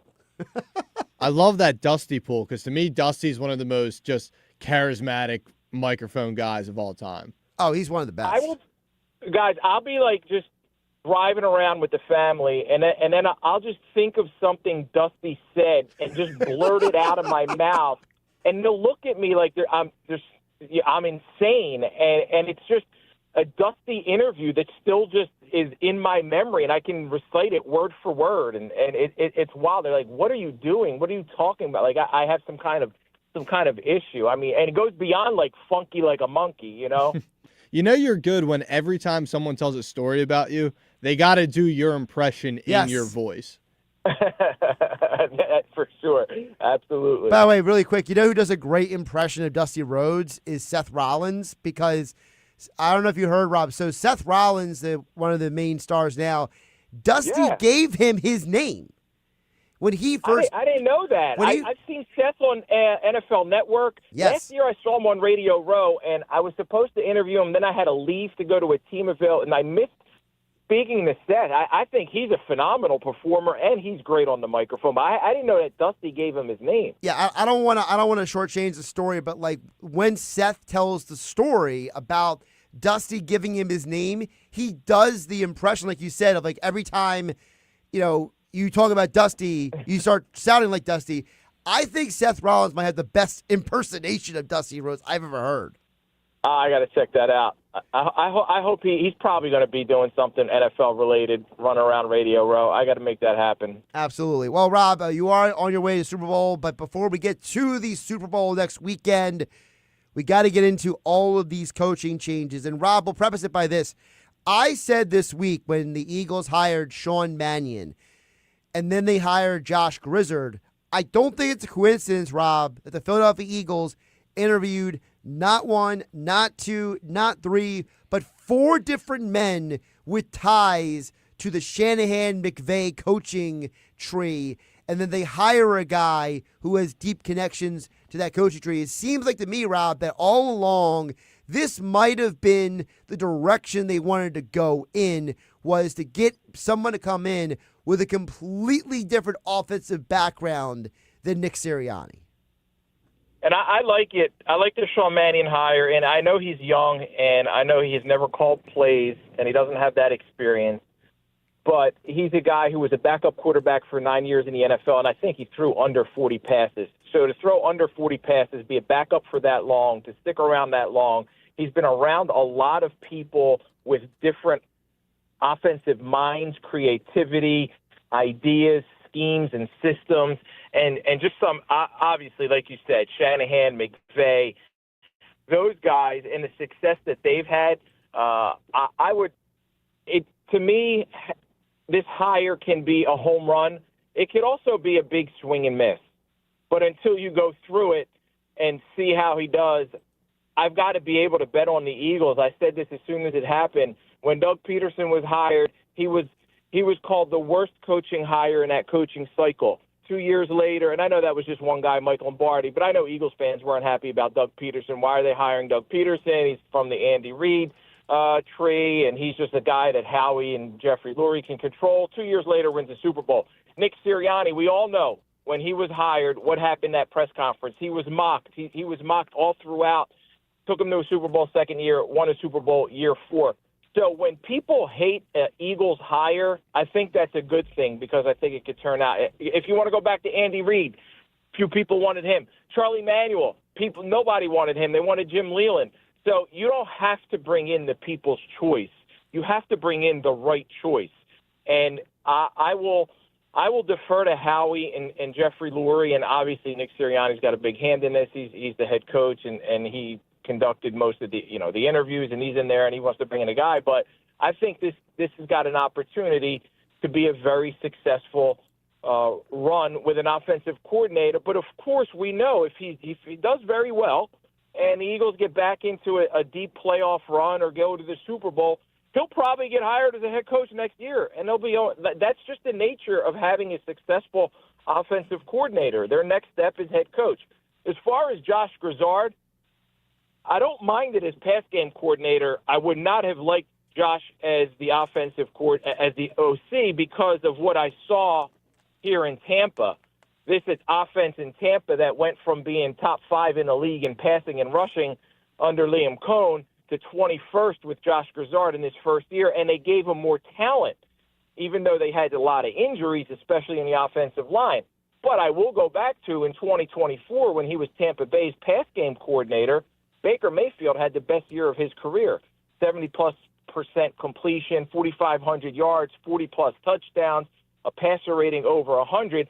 That was working with Josh Grizzard as the pass game coordinator. Some guys are best fits for certain roles. Maybe that's what he can do best, and he certainly had success in that role. Doesn't mean that he can't be an offensive coordinator down the road, but I think bringing in his mindset, knowing his background with Liam Cohn and Sean McVay in L.A., and also with Mike McDaniel in Miami at one point, you've got an offensive staff now that adds a lot of different ideas to pull from, and I think that could be beneficial for the Eagles and for Jalen Hurts. So with NFL senior insider for the Associated Press, Rob Maaddi, joining us here on Hanging with Hennig on 97.3 ESPN. Rob, to that point, what I do think is interesting about Mannion is that, you look at the Eagles, and maybe this is a little bit, too much string theory about my part, but every time they won a championship, Rob, it's been with a former quarterback as a coach. Doug Peterson, Frank Reich, Kellen Moore. I don't think it's a coincidence the Eagles have had success with a certain type of coach. And I wanted to play with you what Nick Foles said on the season podcast. And you know Nick well. Nick is a very thoughtful guy. Foles isn't going to say something out of turn, Rob. This is what he said about the hiring of Sean Mannion. He actually points himself to Howie and Laurie and their influence on the decision. If you look at the Eagles, they have a methodology. Howie Roseman and Jeffrey Lurie have a methodology of why they do things. So why did they get Jalen Hurts when they had Carson Wentz? Well, Mr. Lurie loved Russell Wilson back in the draft that was my draft. So, hey, this guy reminds me of Russell Wilson. Let's get Jalen Hurts. All right, great. Tanner McKee, who's the backup now. Why did they get Tanner McKee, who's the backup? Well, Tanner reminded them of me. I know that for a fact. We have the same agent. He reminded them of me, so they love Tanner. They love him in that building. They think the world of him. We love Kellen Moore. We won a Super Bowl with Kellen Moore. You know what? Sean Mannion, if there was anyone out there that is the next Kellen Moore, it's Sean Mannion. So let's go get him. So they're going back in the history of what's worked for them. Rob, what are your thoughts on Nick Foles' assessment there? I think he's dead on, and Nick would know. And I like how he equated Jalen Hurts to Russell Wilson and what the Eagles thought of Russell Wilson and how much they wanted him at that point in time. And even at one point a couple of years ago, if you'll remember, after Jalen's, I guess it was whenever Russell was available and went from Seattle to Denver, there was interest there, and he didn't want to come to the Eagles. So that's how much they thought of Russell. And the Tanner McKee, Nick Foles comparison makes sense. And then obviously that leads to Kellen Moore and Sean Mannion. There's something to be said for having an offensive coordinator who played quarterback, who understands what it takes, and also who played it at the level of a backup as opposed to a starting quarterback. Because at the backup level, obviously the starter is going to have to be fully prepared and play. But so does the backup if you do your job well. And as we said earlier, for Sean Mannion to stick around the league 9 seasons and not really play much, he was a very well-prepared backup quarterback that coaches felt comfortable with him as another voice in that QB room, which is so important to the development of whoever your quarterback is, whether it's a veteran just to have somebody there as a sounding board, or whether it's a young guy to have more of a veteran presence as a backup, to have that guy in there too, just so you can – sometimes you're a liaison between as a backup to the offensive coordinator, to the quarterback's coach. So I think there are a lot of intangible factors that Sean Mannion brings to the table, and I didn't think to correlate that. Frank Reich, backup quarterback, offensive coordinator, Super Bowl champs. Kellen Moore, offensive coordinator, backup quarterback, Hey, that means they're going to win a Super Bowl next year with Sean Mannion. Like, I don't know what the odds are, Josh, but I'm going to go put $1.50 on it or whatever. Rob, with all the drama that was circulating around Jeff Stoutland and, having power of the run game, how much of that did really restrict the Eagles and who they were looking to bring in as the offensive coordinator? I don't think it was that restrictive as it could be as it was made out to be. I also don't think, guys, a lot was made about the Eagles interviewing people, and I think we spoke about this last week. Just because you pull out of a job or withdraw your name doesn't mean that you were up for it. It means that you pulled out because you weren't getting it most often, or there's another job that you want to take that's being offered to you. So I don't look at it from the perspective of the Eagles were turned down by all of these various guys just because they interviewed them and went on and got a job somewhere else. I think they wanted to do an exhaustive process and search, interview a lot of candidates. And what happens when you bring in a lot of different candidates, different coordinators, different minds, and you interview them, you also get ideas. If Nick Sirianni's sitting there speaking to Mike McDaniel about what he could do with Jalen Hurts in this offense, doesn't mean you have to hire Mike McDaniel to learn some of what his ideas would be for that offense. I don't think that could be understated. I think it's important to draw from what Brian Dable sees and would do for you and what he would say to you in an interview, or Matt Nagy, or any one of these guys that were interviewed for this job, and you pull from that and you put that in your basket and in your toolbox, and you draw from it at some point, and then at the same time you continue to search. So I understand the situation with Jeff Stoutland, and then seeing the report that he also had some of those duties taken away during the season. He's a phenomenal offensive line coach, one of the best in the business, one of the best all time. If you say offensive line coaches, the first two names that come to my mind are Jeff Stoutland and Howard Mudd. So I think he's always going to have a home and a place in Philly. Stoutland University, running those offensive linemen and getting the most out of them, and bringing in a guy like Sean Mannion with the combination of Josh Grizzard to handle the pass game, I think can be an asset for the Eagles this year. And I'm looking forward to seeing how it plays out. Kevin Petullo was an in-house candidate, and we saw how that turned out. Now you're bringing in a guy, and you're bringing in two guys who've got a lot of experience with a lot of some of the more innovative, creative, successful offensive coaches out there. And the Eagles are just, I think they're doing the right thing, and they're setting themselves up to have some success. Now, Shanahan and McVay didn't win the Super Bowl, and they didn't get to the Super Bowl.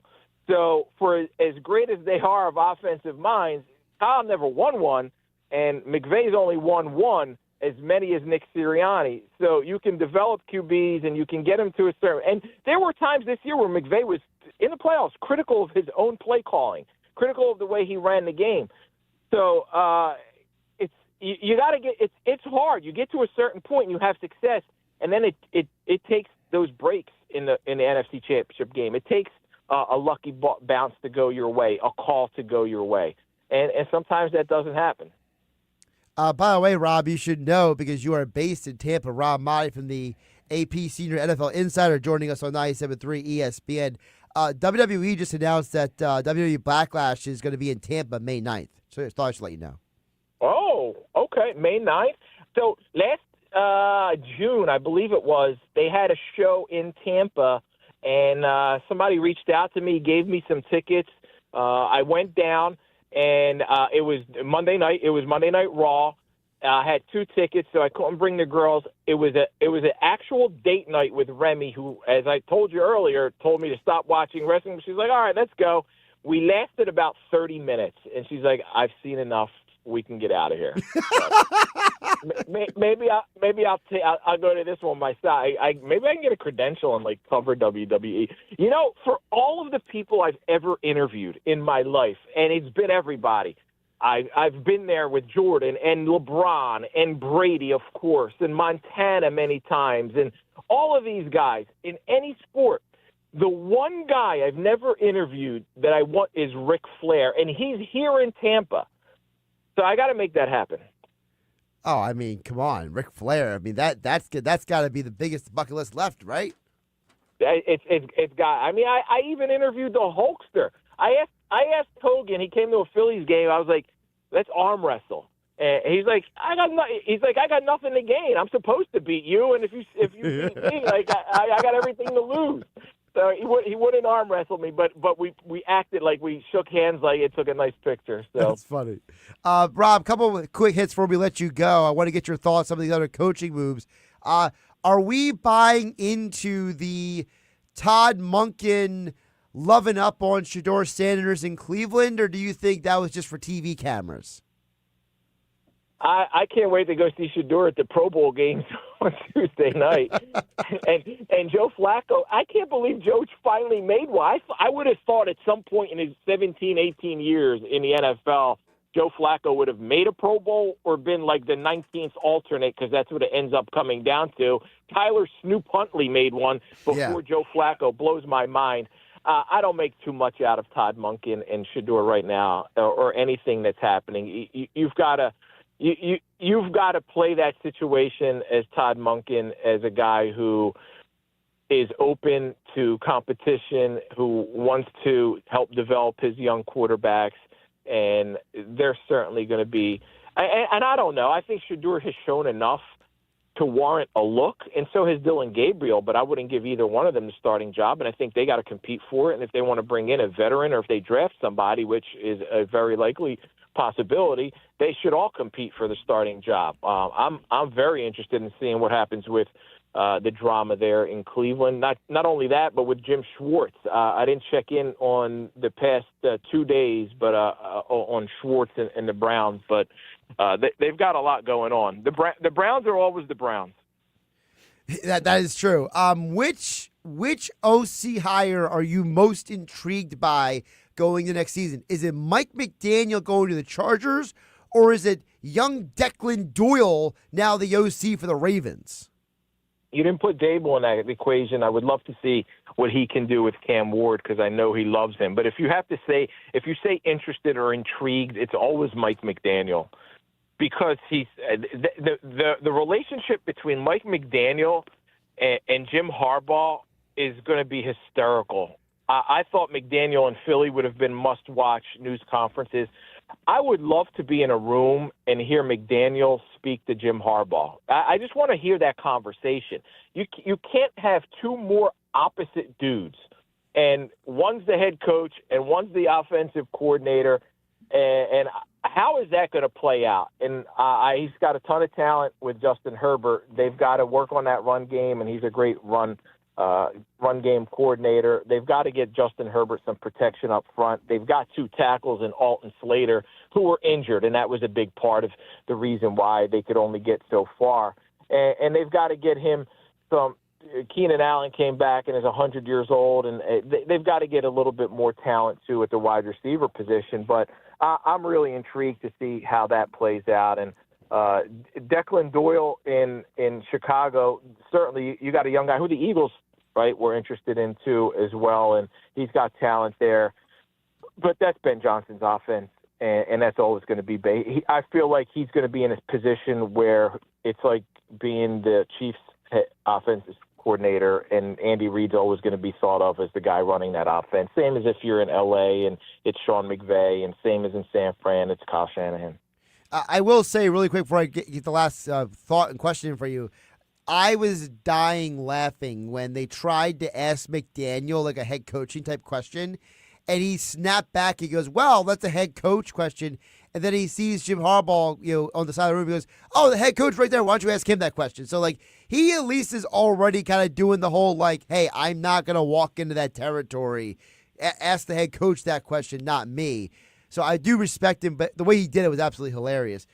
Before I let you go, Rob, I did want to ask, because Buffalo, I think, is very interesting because it kind of feels like the head coach, Joe Brady, he got the job because of Josh Allen. Are we concerned at all that making Sean McDermott the scapegoat is not going to actually fix any of Buffalo's problems? Buffalo's problems certainly extended for me beyond Sean McDermott, and I think they should be pointed at the guy who is assembling the roster. I just didn't. I think Sean McDermott took the fall for a flawed roster, and he reports made it known in the season that he just didn't have the playmakers and the pieces. They just haven't been able to surround Josh Allen with that talent at the receiver spot. And I know they had Stephon Diggs at one point, and he kind of wore out his welcome, and they took some swings at some young guys. And, how can Keon Coleman come back after the way the owner, Terry Pagula, spoke about that draft process there? So Joe Brady's going to work well with Josh Allen. Obviously, familiarity, that's his guy, and that's going to be great. But they need more talent to get to the next level, and that's been what they've lacked. I know they've got the rushing champion in James Cook, and that certainly helps Josh Allen, and that helps any offense to have a guy who can run the ball that effectively. But the name of the game in the NFL is scoring more points and moving the ball downfield, and Josh Allen can't throw the ball and catch it himself, as the famous ex-wife of Tom Brady once said. I was going to say also Donovan McNabb knows something about that from his years with his mediocre receivers, but that's a different conversation another day. He's Rob Maaddi. Of course, he has covered it all, now working for the AP as the senior NFL insider on his way to Super Bowl 60 out there in the San Francisco, Santa Clara area. Checking out all of his coverage at Rob Maaddi on X, Real Rob Maaddi on Instagram. And don't forget, Faith on the Field, heard Saturday and Sunday mornings each weekend right here on 97.3 ESPN. Rob, always appreciate the time, my friend. Thank you, Josh. Appreciate you guys. Keep up the great work. Josh Hennig along with Alex Berardis hanging out with you here on Hanging with Hennig in 97.3 ESPN Studios. Don't forget, Hanging with Hennig being brought to you by Work of Art Construction. Listen, when the ice tundra outside your house finally thaws, you might be considering what your new home is going to need when the weather gets nicer. Maybe you want a new back deck. Maybe you need a new front door. Maybe the weather convinced you that you need some new windows for your house, or maybe some new insulation in your house. Let Art Masker and his 40 years of experience in the construction industry help make your home look brand new. Call him today. Don't wait. 609-788-4271. Start planning for when the ice tundra thaws and you're ready to make your home look like a real work of art. Yes, Art Masker and Work of Art Construction, 609-788-4271. Tell them you heard about them on 97.3 ESPN, and you can get 10% off your next home job. Again, Work of Art Construction, 609-788-4271. Get 10% off your next job around your home, whatever you need for your home makeover when the ice tundra thaws outside your house. Let Work of Art Construction get you what you need. 609-788-4271. Josh Hennig, Alex Berardis will be back. Checking the text board next. Joey D. in Ventnor, Bill in Ocean City. Your text coming up next. 609-403-0973. It's Sixers Pelican tonight on 97.3 ESPN with the voice of the Sixers, Tom McGinnis, calling all the exciting play-by-play action. Sixers on the move. Maxey lob to Joel, and Embiid jams it. Alley-oop jam. The big man soars. It's Sixers basketball tonight. Coverage begins at 7:30. It's Sixers basketball all season long on South Jersey's radio home for Philadelphia 76ers basketball. 97.3 ESPN. Listen up. The soap you shower with, it's you probably haven't even questioned what bar of soap you lather up with. Let's face it, most guys don't. But now you can upgrade your shower game with Dr. Squatch Natural Soap. I'm talking about natural, nourishing, cold-pressed, hand-cut soap for men. Men who use their hands. Men who build things. Men who catch foul balls without spilling their beer. You won't just smell good either. Your skin will be healthier and more nourished. We make our soaps with natural ingredients from the earth. Ingredients like oils, plants, goat's milk, Greek yogurt, oatmeal, shea butter, and citrus. Turn your shower game up to 11. Get ready to step out of the shower feeling alive. Hey, this is Josh Hennig. Go to my social media and click my exclusive Dr. Squatch link for your chance to save $10 off your next order of great natural soap, deodorant, and much more. Only with Dr. Squatch. Something good to know from First Bank of Sea Isle City. We have all of today's innovative banking products just like the big banks, but we offer something they can't.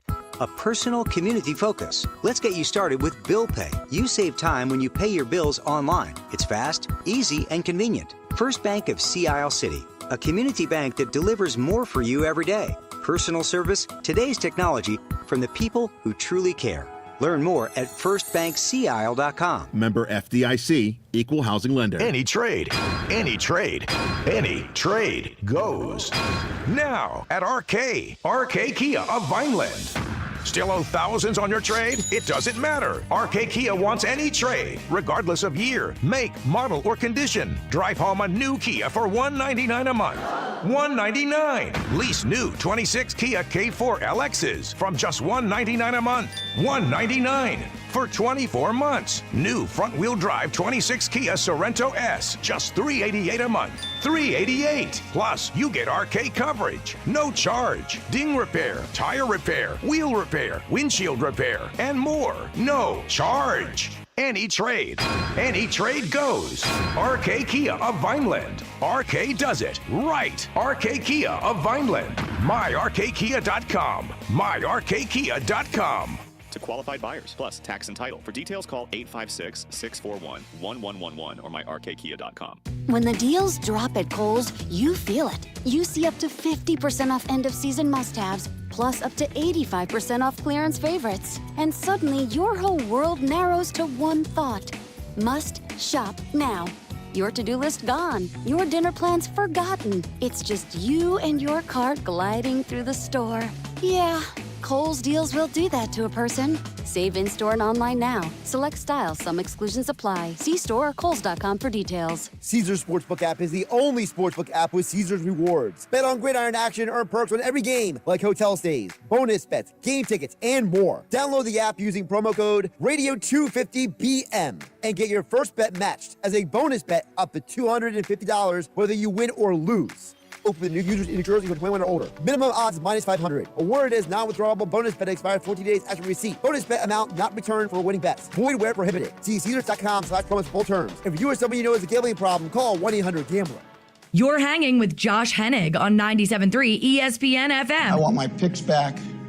I want David Putney. And on the 97.3 ESPN mobile app, powered by First Bank of Sea Isle City. I want all my picks back, and I want David Putney just because I feel like it. You're out of your mind. Yeah, I am. Haven't I proved that already? Streaming live on YouTube, Instagram, and the X platform. Don't forget to hang with Hennig here on 97.3 ESPN. As always, we are being brought to you by Boxing Insider Promotions and return to the Tropicana Showroom in Atlantic City for the first action-packed fight card of 2026 on Saturday, March 7th.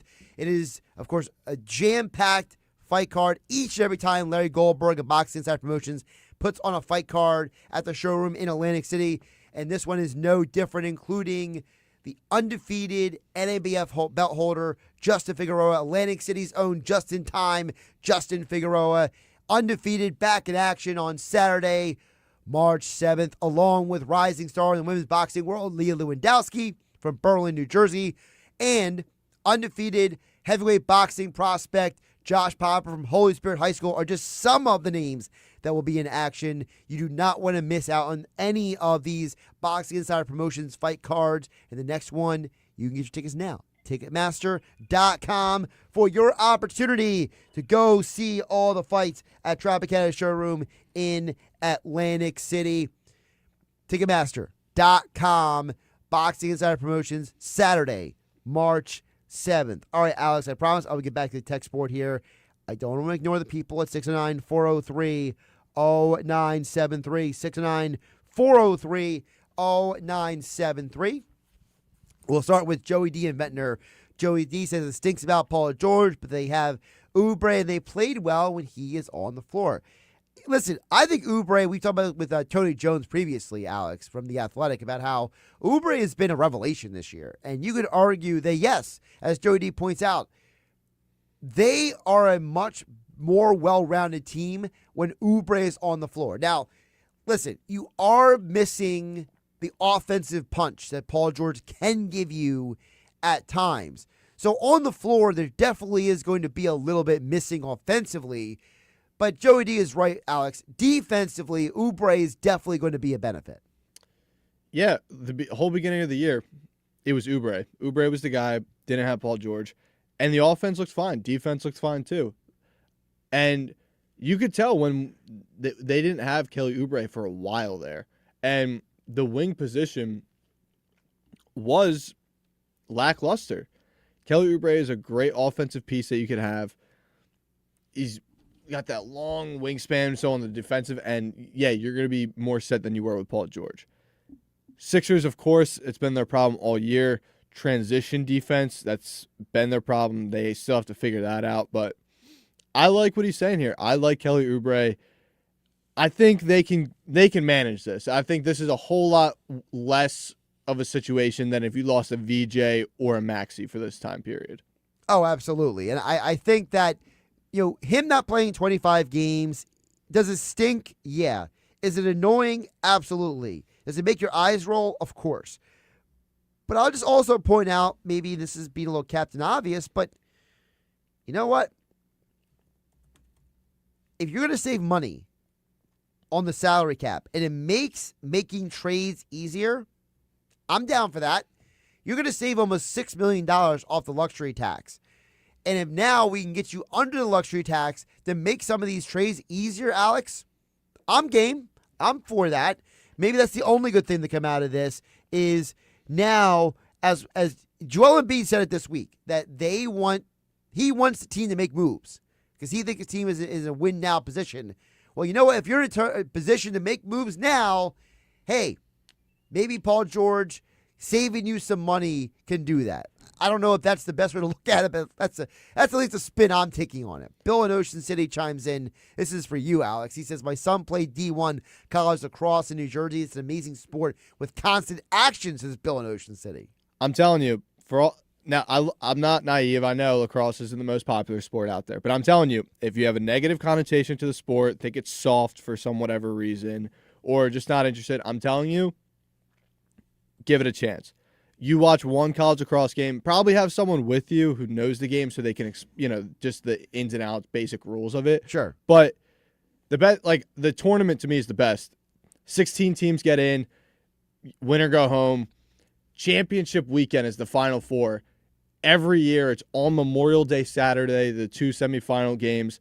Memorial Day Monday, every single year is the national championship. Gets its own day for lacrosse. Give it a chance. I'm telling you, fastest growing sport. And I'm going to be the voice of the people for college lacrosse here in South Jersey. The voice of the people.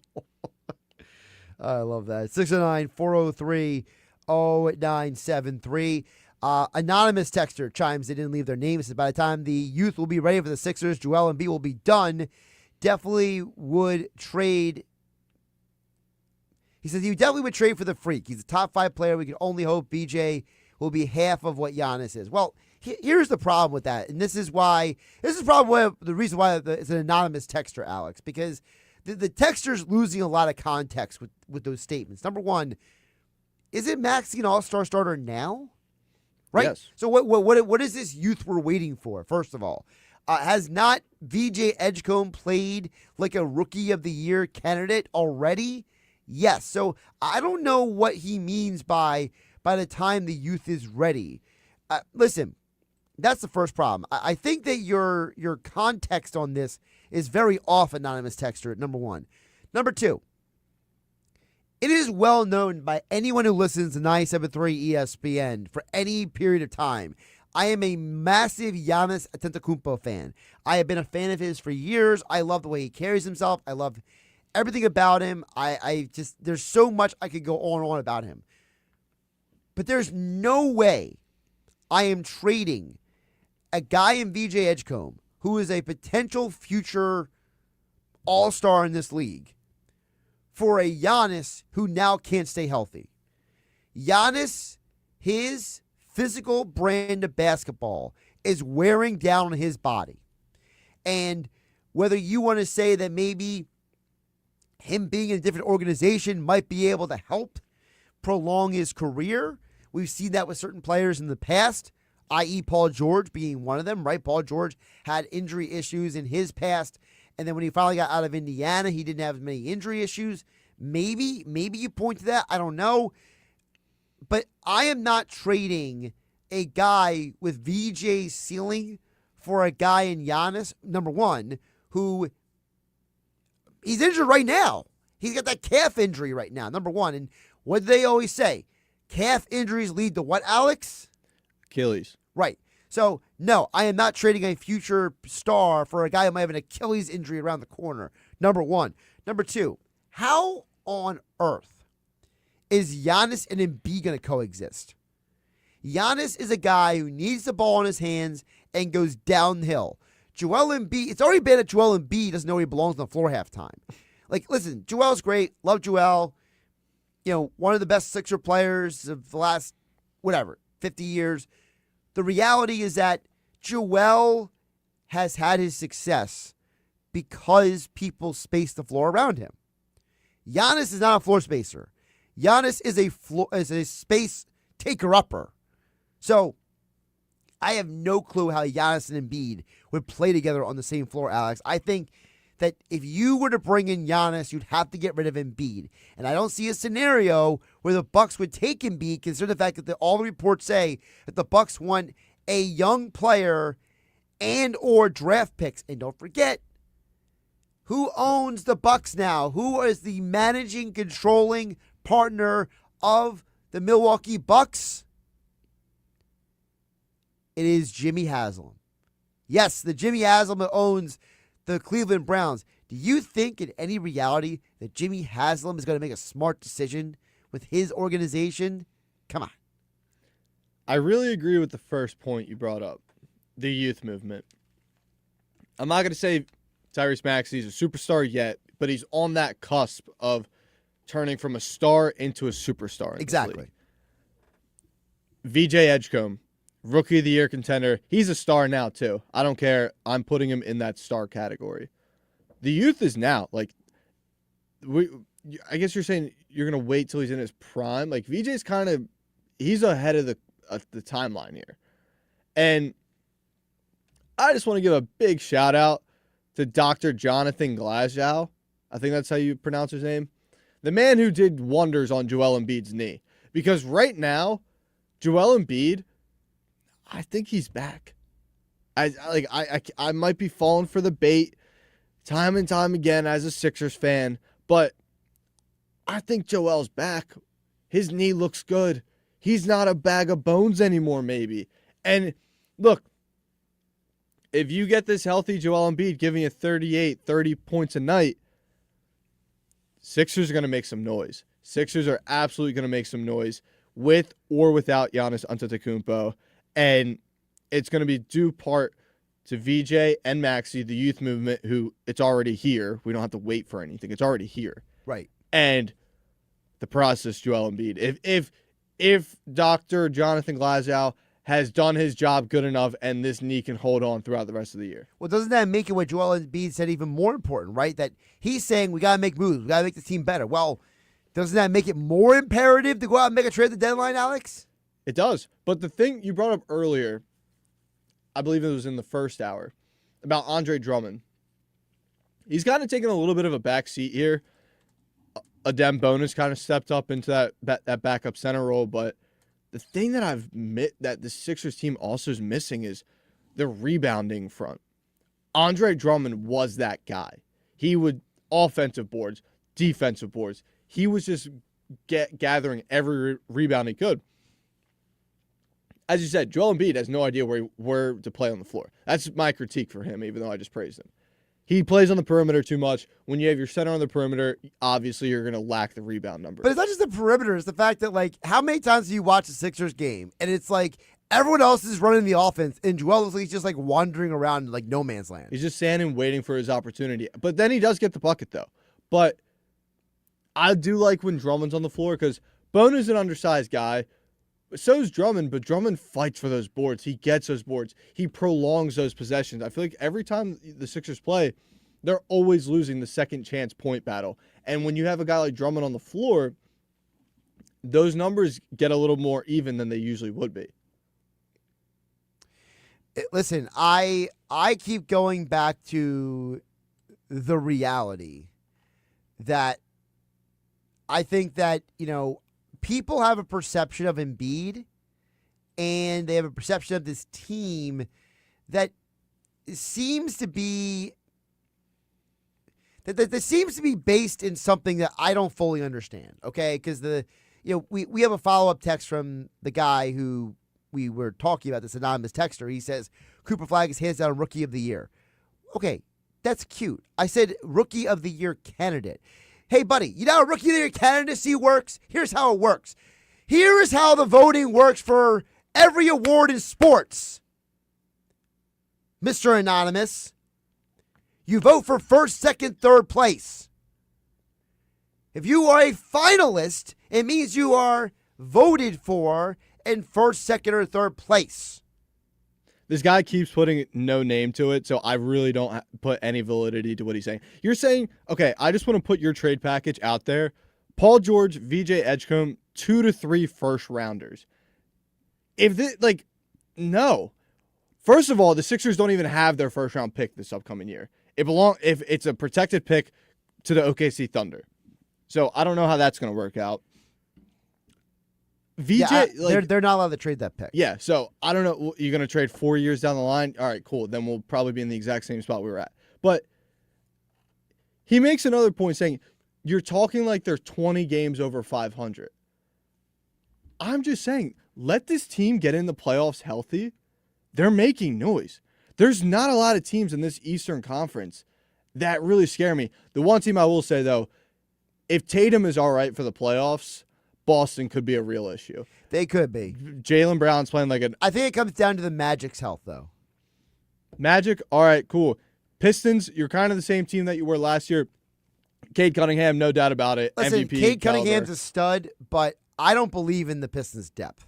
I feel like after their top 6 guys, they thin out real quick. Yeah, I think the Sixers match up very well against them.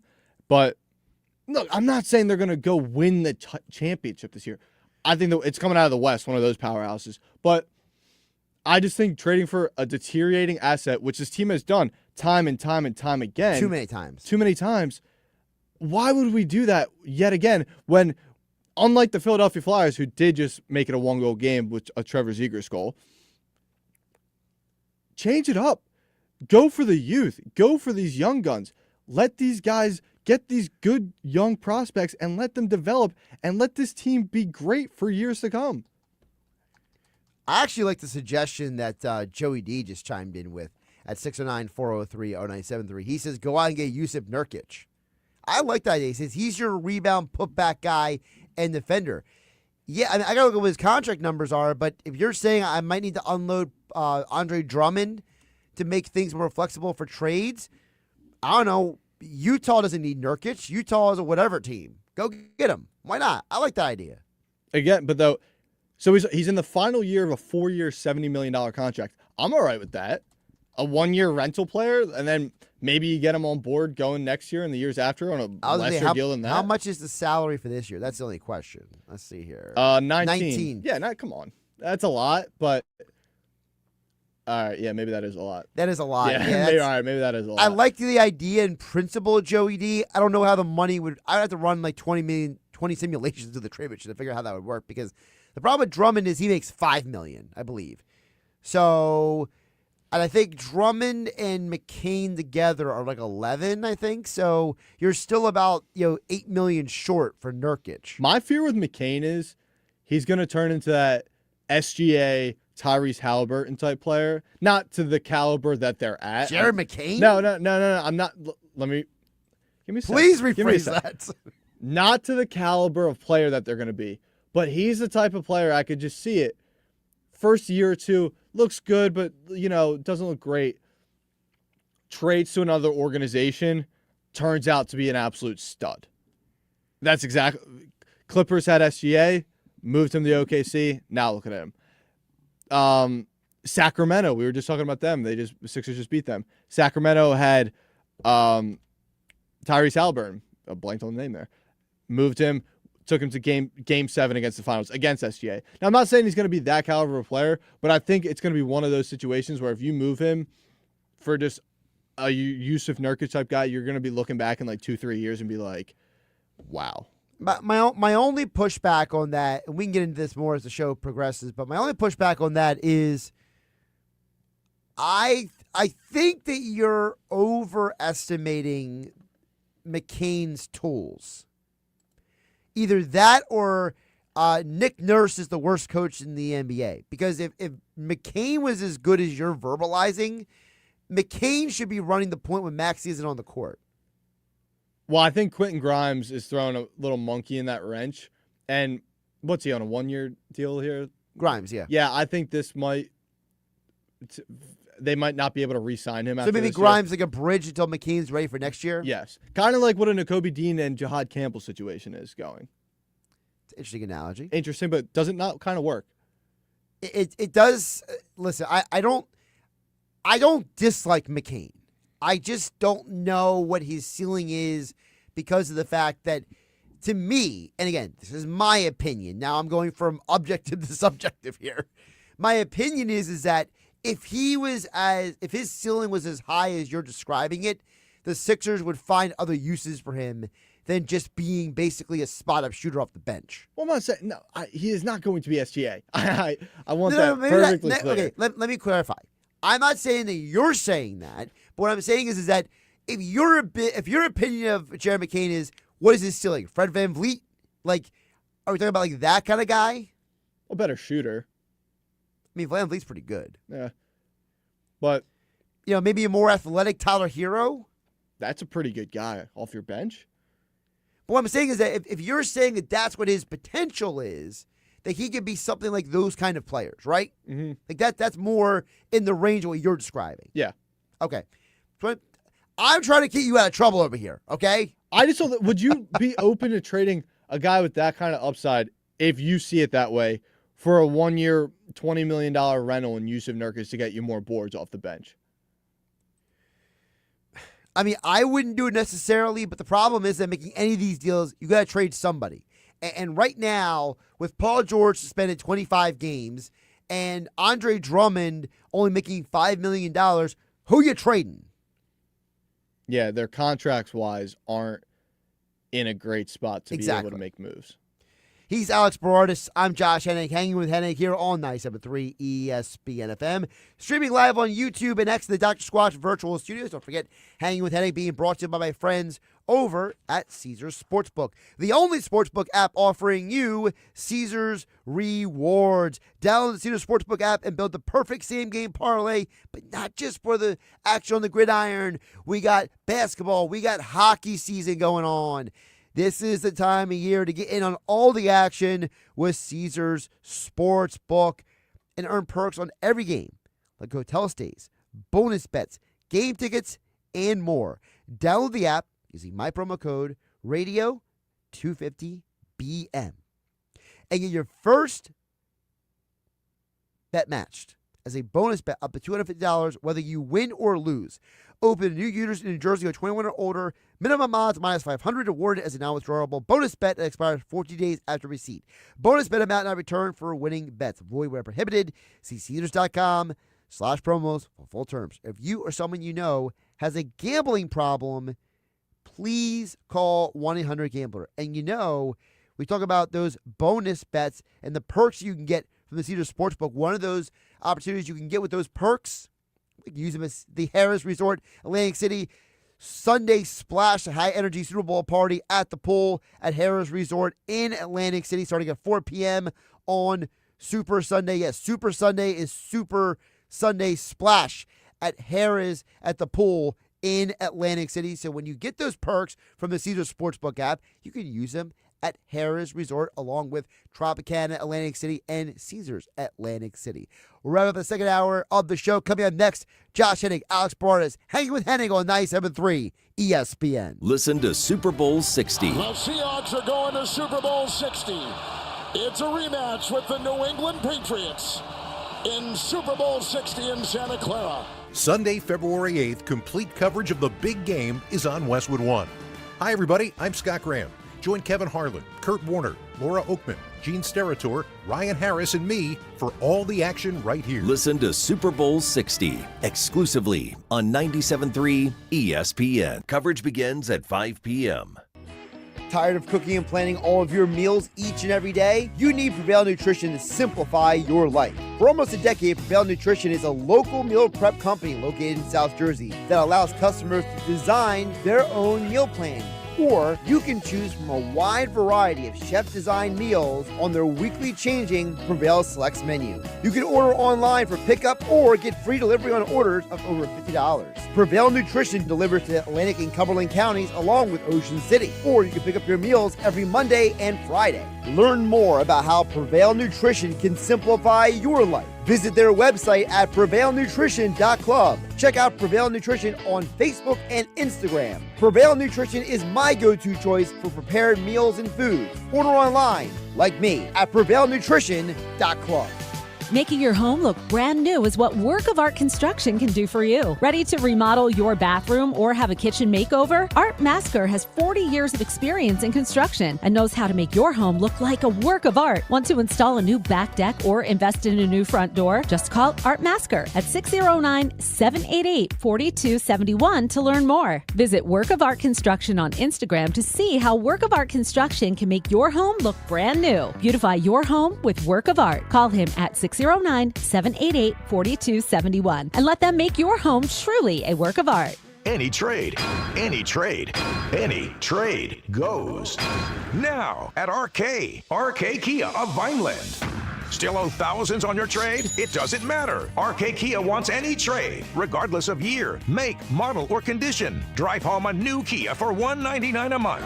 $199. Lease new 26 Kia K4 LXs from just $199 a month. $199. for 24 months. New front-wheel drive 26 Kia Sorento S, just $388 a month. $388. Plus, you get RK coverage, no charge, ding repair, tire repair, wheel repair, windshield repair, and more. No charge. Any trade goes. RK Kia of Vineland. RK does it right. RK Kia of Vineland. MyRKKia.com. MyRKKia.com.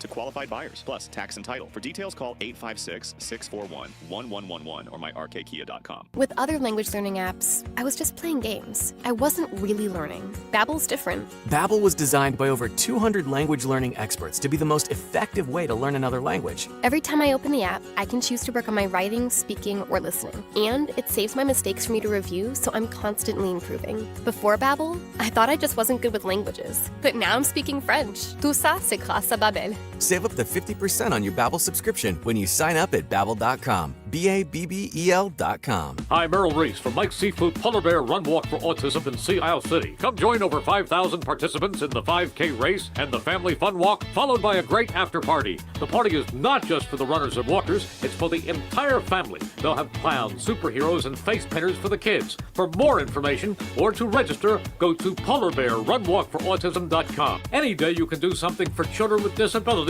is a good day. Mike's Seafood Valentine's Day Run Walk for Autism, Saturday, February 14th on the Boardwalk in Sea Isle City. You're hanging with Josh Hennig on 97.3 ESPN FM. People will come, Ray. And on the 97.3 ESPN mobile app, powered by First Bank of Sea Isle City. People will most definitely come. Streaming live on YouTube, Instagram, and the X platform. Well, I'm pretty sure Joey D has been hanging out with Billy Schwein because Joey D just chimed in the text board. 609-483-0973 says, angry Josh is great. No time for anonymous, is Joey D. Bender.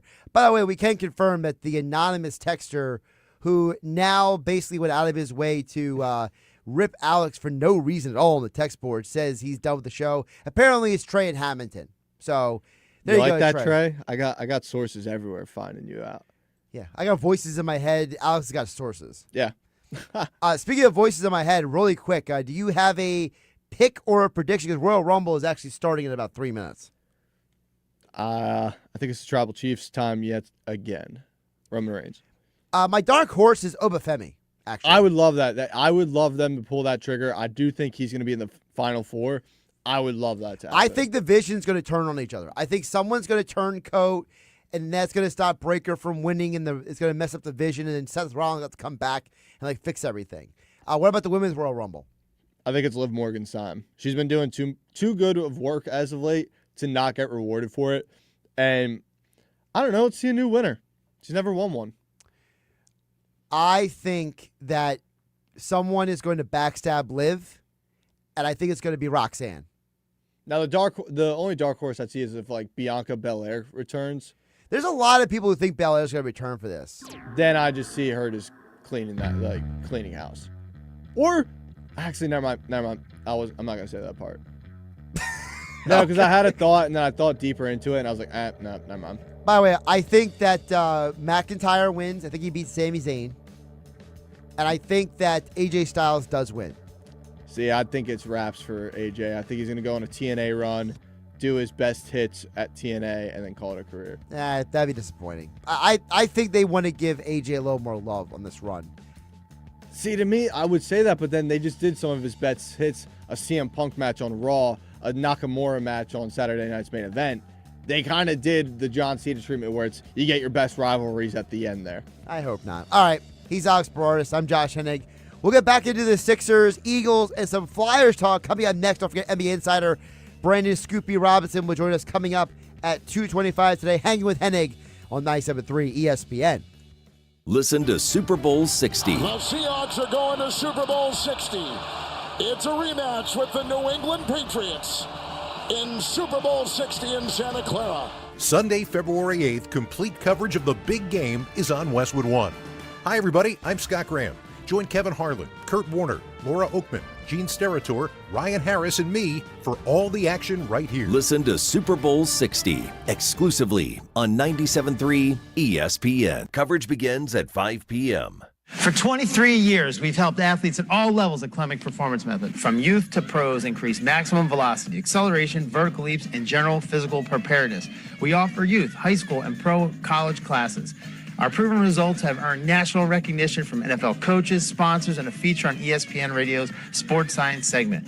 You can contact me directly at 609-742-6190, or as always, visit us on our website, clemicperformancemethod.com.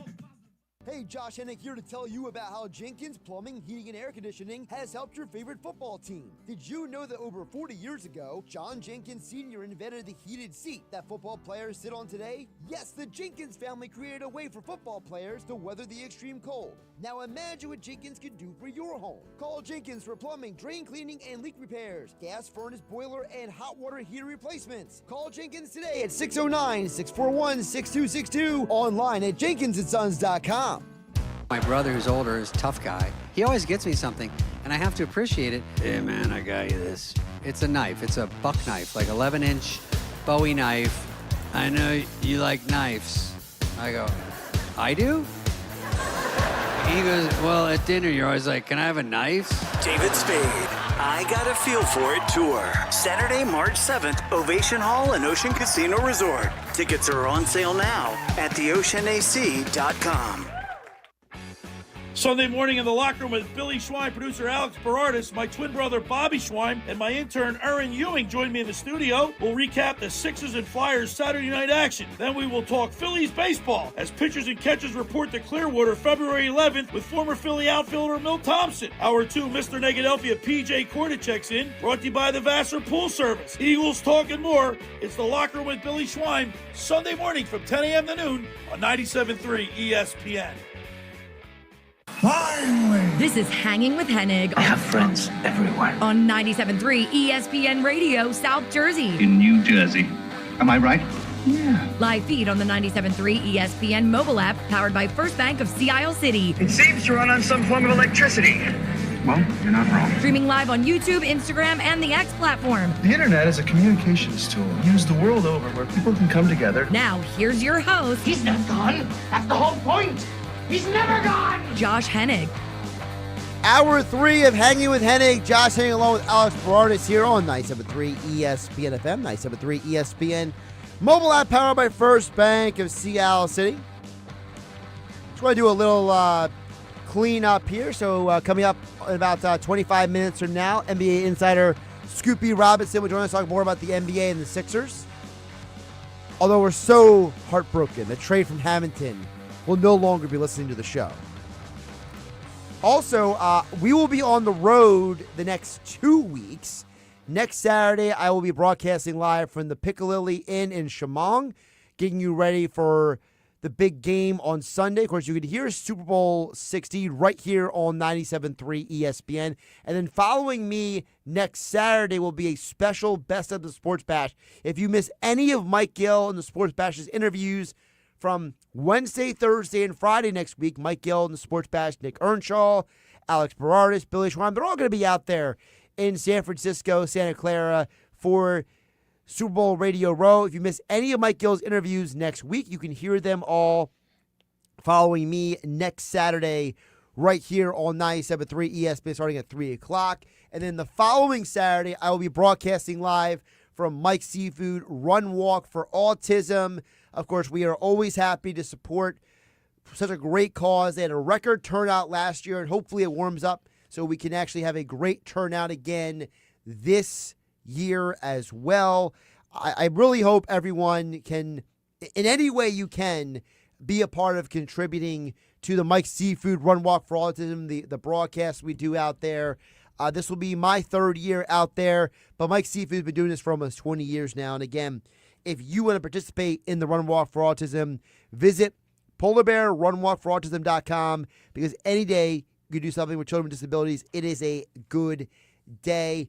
Alex, we're going to reset here, kind of get back to the Eagles conversation, because we had to open the show with the Paul George news. For those who didn't see, Paul George will be suspended 25 games for violating the NBA's anti-drug policy, according to Paul George's statement. It was basically for mental health issues. If you extrapolate, basically, he basically took a medication and it was on the ban list. And I got into a whole explanation about that earlier. If you missed it, you go to my YouTube channel at Josh Hennig, hit that rewind button. But I want to get back to the Eagles. Because, Alex, when Sean Mannion was first hired a few days ago, I was legitimately angry at first. Because I was like, great. And I'm sure I'm not the only person. I was like, great. We hired another guy who's never called plays. We hired another young, up-and-coming, blah, blah, blah. Like, what are we doing here? But then I took about 6 hours before I posted on social media. I was an adult, took some time, caught my breath, thought about it, and realized there are two big reasons why the Philadelphia Eagles have hired Sean Mannion. Number one, they interviewed 4 different men who are all from the Kyle Shanahan, Sean McVay coaching tree. It is obvious this organization is serious about upgrading the offense.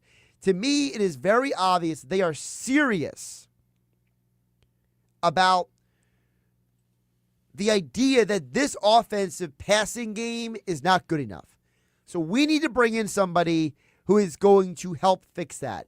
And why not go with arguably one of the most successful offensive coaching teams in the entire NFL. And I get what Rob Maaddi said. Kyle Shanahan's never won a championship as a head coach, and Sean McVay's only won one. But if you take Shanahan and McVay together, those two men have been to 5 Super Bowl appearances in the last 10 years. In that same 10-year period, the Eagles, as an organization, have been to 3. So why not take what they do and add it to what you do? It makes sense to me. The other part of this is I don't think it's a coincidence that the Eagles have hired another former quarterback. For whatever reason, this organization has only had their top level of success with former quarterbacks coaching this team. Kellen Moore, offensive coordinator, won Super Bowl 59. Doug Peterson, Frank Reich, former quarterbacks, helped you win Super Bowl 10 years ago, right? There is something to be said for having a former quarterback be involved with the operation of this offense. And if the Eagles say that is the formula that works, who am I to say Howie Roseman and Jeffrey Lurie, you're a bunch of idiots? Because if you really get down to it, Jeffrey Lurie has really only gotten one coach wrong his entire tenure in the 21st century. And even Chip Kelly won 10 games 2 straight years. So I tend to look at this less about Sirianni and more about the Eagles as an organization. Because whether we like it or not, Alex, there's a lot of people who know more than we do about the Eagles' inner workings who have said that Nick Sirianni is not the final decision maker when it comes to hiring coaches. That comes down to Howie and Jeffrey. That was my first thought when the news broke. To me, it sounded like a Sirianni type hire because of everything you said. First-time play caller, not really known. In my mind, I just saw Howie and Jeffrey just saying, look, we've tried that way. Didn't work. Let's get the Vic Fangio, but of the offensive side of the ball. And I won't lie. I'm not like you, Josh. I don't know everything about every single pass game coordinator in the league. I really didn't know that much about the guy. So I wasn't going to make a pre-notion on something that I didn't know about. I'm not an ignorant person. If I don't know much on a topic, I'm not going to speak my mind about it. Some people may not believe that at Trey and Hamilton, saying I don't know about basketball. But no, he said you don't know anything. I don't think is what he said. He said a little bit more than that, but I won't say anything. But so I did some social media look and see what the Packers fans are saying about it. I'm hearing Nick Foles saying the guy's got a photographic memory. He's a bright guy. I'm hearing guys like Rob Maaddi talk great about him. You're saying people wanted this guy to be a head coach in Green Bay. I, for one... Packer fans wanted them to fire LaFleur and give him the job. Well, I thought LaFleur was done. After that Chicago game, he had blown too many games this past year. He hadn't gotten the team over the hump. I thought they were going to go their separate ways. But from everything I'm hearing right now, there's promise here. I'm not going to say he's going to come out there, it's going to look like Kellen Moore, but I'm also not going to come out here and say it's going to look like Kevin Patullo. I'm hopeful. I think there's promise here. I think, like you said, Jeffrey's whiffed on one, Chip Kelly. Pretty good track record. I'm going to have faith in our guys, in our front office. They haven't messed up that much yet. You mentioned about the fact that what happened in Green Bay. Just to give people background. So Sean Mannion was a quarterback, a backup quarterback for almost a decade. Then he got the job as a offensive quality control coach first year with the Packers. Apparently he did so well with the quarterbacks so for those who don't know, the previous quarterback coach for the Packers. This is what I mean right here. I don't know every single pass game coordinator or offense like Josh Hennig does. I spend a lot of time, more time than I probably should, researching these things. Apparently in 2023, the Packers quarterback coach got sick at one point. Like he had like a cold or something. And Mannion stepped in to help Malik Willis and Jordan Love, and they were so impressed with him. They were like, you know what? You be the quarterback coach. And they gave the guy another job, basically, on the staff. And so people credit him for making Malik Willis go from being a bust to being a guy who, as you heard Andy McNamara say a couple hours ago here on Hanging with Hennig on 97.3 ESPN, he's getting Malik Willis paid because he made Malik Willis look like a competent, good quarterback in the NFL. So, to me, that's why I like what Nick Foles had to say on the season podcast about Mannion. For those who don't know, Nick Foles and Mannion were teammates together with the St. Louis Rams. And Foles explains that he thinks that Sean Mannion, Alex, was hired for a specific reason with the Eagles. Who ultimately do they feel like Jalen Hurts would want to work with? And I think Sean Mannion, being 33 years old, having played professional quarterback in the NFL, having backed up, obviously Jalen's a starter, but he has this unique knowledge. The bet obviously is he's never called plays. And in Philadelphia, that can be difficult. But I will say this to put everyone's mind at ease that's a Philadelphia fan that's sort of like, what the heck?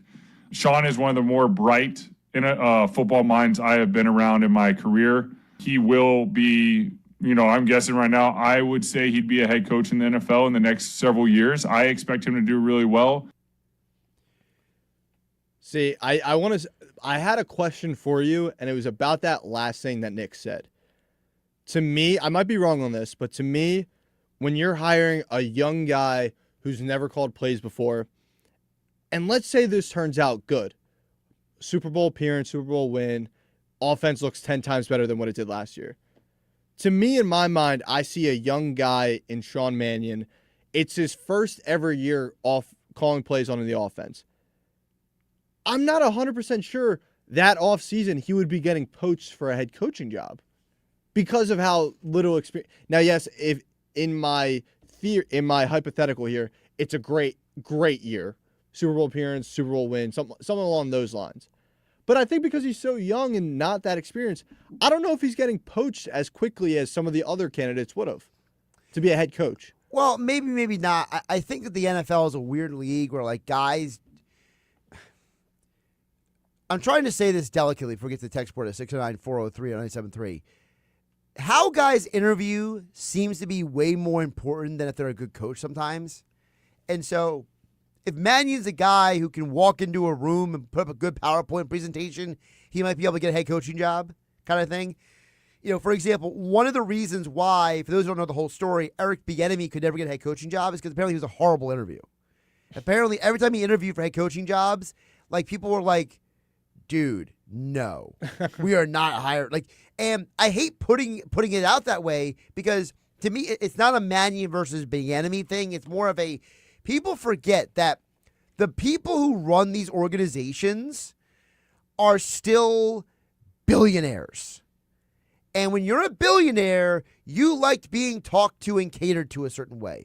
You like your PowerPoint presentation. You like the style of the clothes they wear, the way they talk. How many times did you watch the Hard Knocks with Nick Sirianni and you're like, the Nick Sirianni behind the scenes was the guy that we saw at the press conference. We'd all feel differently about him. Like, Sirianni obviously is a different human being than he is at the press conference. It was just a rough first impression. Not just the first impression, but like every press conference, he is just like so like he gives like these cookie cutter answers, like he's a politician trying to spin like the latest topic. And it's like, then you see him on Hard Knocks, and he's like, bleep it, we're going to go out and do this. And you're like, Eagle fans are like, where's that guy been? We like that guy. We don't like this other guy who uses his kids as human shields when he gets into an argument with a fan in the stands. Like, Siri, like, and that's what I mean. Like, the guy who shows up behind the scenes seems to be more important to these NFL teams, Alex, than the guy that we see in public. It's just about like you said, these guys are billionaires. Some of these teams, it just feels like they're just going to try to fill the seats rather than put out a good product. Like they're thinking more corporately than they would think, let's win a championship here. And I think that happens sometimes, which I don't agree with, but if they're just looking to put out a mediocre product just to get some ticket sales in rather than hiring the right guy who you've seen coach or call plays and it has been successful, if that makes sense. Yes. And I think that is where part of the conversation is. And I do want to get to some text at 609-403-973. I do think that we forget that, the Patullo issues and the Brian Johnson issues were not just purely play calling. It was also like guys like Kurt Warner, who I think we all admit is a pretty smart guy, right? Kurt Warner has said that the Eagles didn't really have a offense. They were just running plays at times. You have guys like Dan Orlovsky and Nick Foles have said the Eagles' play calling had no rhythm, no fluidity, there was nothing no feel of the game. Nothing set up the next play. Right. So maybe for Mannion coming in, it's less about just calling plays, but it's the idea of, I've heard Nick Earnshaw say this kind of in jest on Nick's Nuggets with Mike Gill in the Sports Bash, where Nick himself has said, hey, man, almost anything's better than Patullo, so who cares? Like, so maybe it literally is that simple. But that's what I was trying to make the point when, all these coaches that were getting interviews were saying, or not saying, it was coming out that they don't want to play in Philly. It's like, the egging of the house with Patullo. There's a rough situation they got with A.J. Brown. Maybe Jalen Hurts isn't the guy. But with how bad it was last year, anything you do is going to look better than what it was last year. So then if you're looking for a head coaching job in the future, why not Philly? And I think Sean Mannion might have thought the exact same thing and saying, look, there's talent here. I can work with this. There's a buttload of talent here.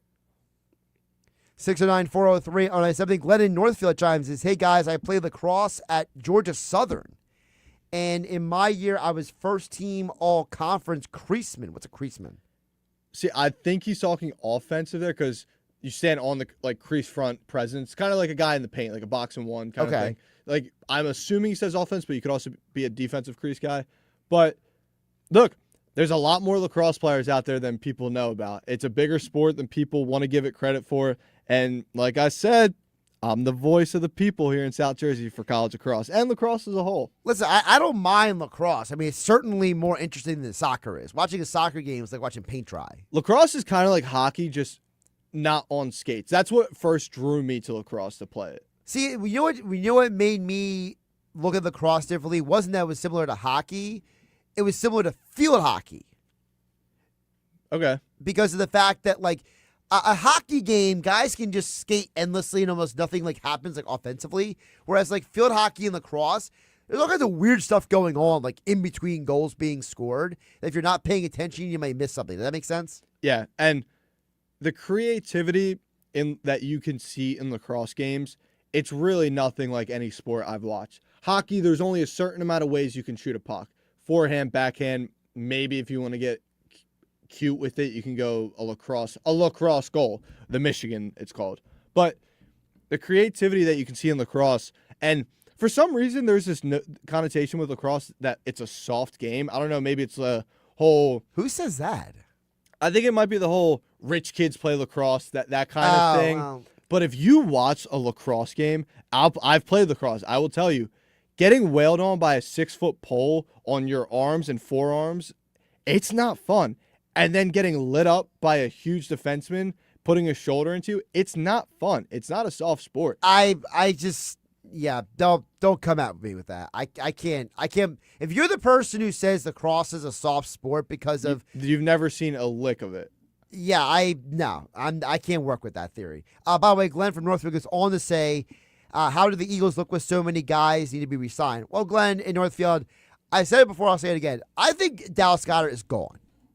I think it's the number one thing I can say. I think Jalen Phillips is a 50-50 proposition. I think Jalen Phillips will depend on what kind of market he's going to get, because right now the top pass rusher on the market free agent-wise is Trey Hendrickson. There are some people who theorize that Max Crosby or Myles Garrett may or may not get traded. I personally don't think they will be right now.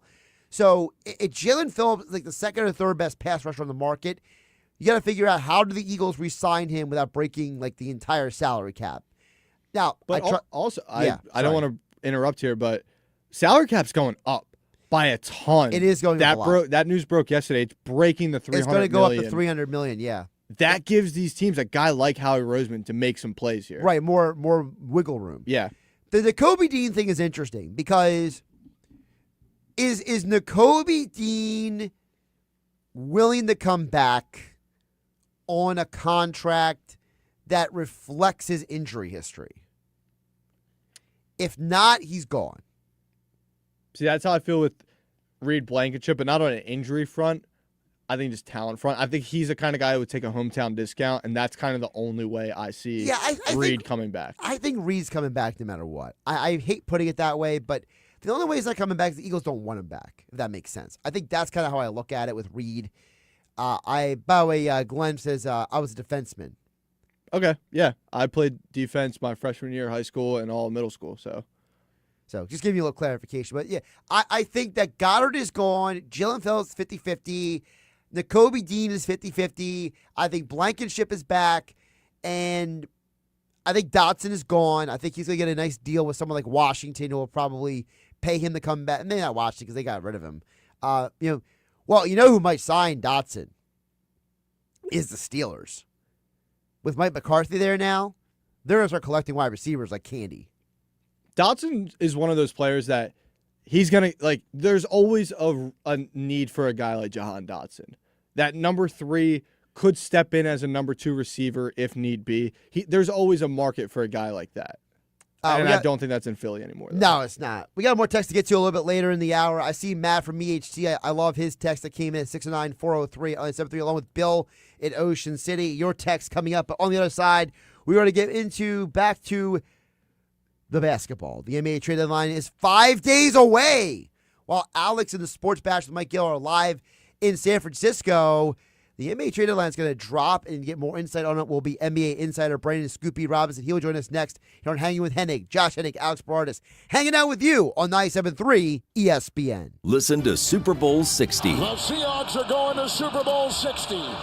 It's a rematch with the New England Patriots in Super Bowl 60 in Santa Clara. Sunday, February 8th, complete coverage of the big game is on Westwood One. Hi, everybody. I'm Scott Graham. Join Kevin Harlan, Kurt Warner, Laura Oakman, Gene Steratore, Ryan Harris, and me for all the action right here. Listen to Super Bowl 60 exclusively on 97.3 ESPN. Coverage begins at 5 p.m. Making your home look brand new is what Work of Art Construction can do for you. Ready to remodel your bathroom or have a kitchen makeover? Art Masker has 40 years of experience in construction and knows how to make your home look like a work of art. Want to install a new back deck or invest in a new front door? Just call Art Masker at 609-788-4271 to learn more. Visit Work of Art Construction on Instagram to see how Work of Art Construction can make your home look brand new. Beautify your home with Work of Art. Call him at 609-788-4271 and let them make your home truly a work of art. Hi, Merrill Reese from Mike's Seafood Polar Bear Run Walk for Autism in Sea Isle City. Come join over 5,000 participants in the 5K race and the family fun walk, followed by a great after party. The party is not just for the runners and walkers, it's for the entire family. They'll have clowns, superheroes, and face painters for the kids. For more information or to register, go to polarbearrunwalkforautism.com. Any day you can do something for children with disabilities is a good day. Mike's Seafood Valentine's Day Run Walk for Autism, Saturday, February 14th on the Boardwalk in Sea Isle City. any trade, any trade, any trade goes. Now at RK Kia of Vineland. Still owe thousands on your trade? It doesn't matter. RK Kia wants any trade, regardless of year, make, model, or condition. Drive home a new Kia for $199 a month. $199. Lease new 26 Kia K4 LXs from just $199 a month. $199 for 24 months. New front-wheel drive 26 Kia Sorento S, just $388 a month. $388. Plus, you get RK coverage. No charge. Ding repair, tire repair, wheel repair, windshield repair, and more. No charge. Any trade goes. RK Kia of Vineland. RK does it right. RK Kia of Vineland. MyRKKia.com. MyRKKia.com. To qualified buyers, plus tax and title. For details, call 856-641-1111 or myrkkia.com. I'm Piera Palazzolo, VP of Digital Marketing for the American Management Association, a company focused on the management training skills needed to enhance the careers of business professionals. We did our research when it came to the best companies for website development and chose AmericanEagle.com. And we couldn't be happier. AmericanEagle.com worked closely with us to understand the front and back end requirements needed to launch an e-commerce website that could handle the complexities of running thousands of seminars nationwide. Our robust new website and improved SEO saw immediate increases in site traffic and web revenue. If you're in need of managerial effectiveness and success, visit our website at amanet.org. If you're in need of a website that provides an unparalleled consumer experience, I highly recommend AmericanEagle.com. Transform your business today. Dial 877-WebNow1 for a free digital consultation with AmericanEagle.com. Caesars Sportsbook app is the only sportsbook app with Caesars Rewards. Bet on gridiron action, earn perks on every game, like hotel stays, bonus bets, game tickets, and more. Download the app using promo code Radio250BM and get your first bet matched as a bonus bet up to $250 whether you win or lose. Open new users in New Jersey for 21 or older. Minimum odds minus 500. Award is non-withdrawable bonus bet expires 14 days after receipt. Bonus bet amount not returned for winning bets. Void where prohibited. See Caesars.com/promos for full terms. If you or someone you know has a gambling problem, call 1-800-GAMBLER. Now back to Hanging with Hennig on 97.3 ESPN FM. Boy, that escalated quickly. And on the 97.3 ESPN mobile app, powered by First Bank of Sea Isle City. I mean, that really got out of hand fast. Streaming live on YouTube, Instagram, and the X platform. Josh Hennig back here at Hanging with Hennig on 97.3 ESPN. Don't forget, Hanging with Hennig be brought to you by our friends over at Prevail Nutrition. Be like me. Simplify your life with Prevail Nutrition. Now, they are taking a little time off from now until February 8th. But by the time February 8th comes around, listen, you're going to be busy. Things are going to thaw out. It's going to be less cold outside. You're going to be running around like a crazy person February and March. Why not make your life more simple with the Prevail Selects menu or custom order your meal plan? You can order online for pickup or free delivery on orders of $50 or more to Atlantic and Cumberland counties, along with Ocean City. Go to PrevailNutrition.club to learn more how Prevail Nutrition can simplify your life. Listen, I know for me, I forget to eat all the time. I am so, you know how many times, Alex, I know people who ask me, did you eat today? Did you eat today? It's like I got a bunch of Italian grandmothers all checking on my health over here. Well, Prevail Nutrition is sitting here trying to make my life simpler with their great meals. Again, PrevailNutrition.club to get yourself set up with their meal plans today. Let's get back to the basketball now. We have NBA insider Brandon Scoopy Robinson joining us. And the original plan was to talk about, Giannis and the NBA trade deadline. But my friend, Brandon Scoopy Robinson, the best in the business. First of all, before we get into anything, how are you doing today? I'm hanging in. It's been a very busy travel month, and it's a very busy week next week with the NBA's trade deadline in full swing. Thursday, about 3 o'clock p.m. Eastern time, where the trade deadline will be. And so I've been keeping busy on the phone, writing, video in between, and I'm glad to sit down or stand up talking to you and to meet Alex's acquaintance as well. So thank you as always for having me.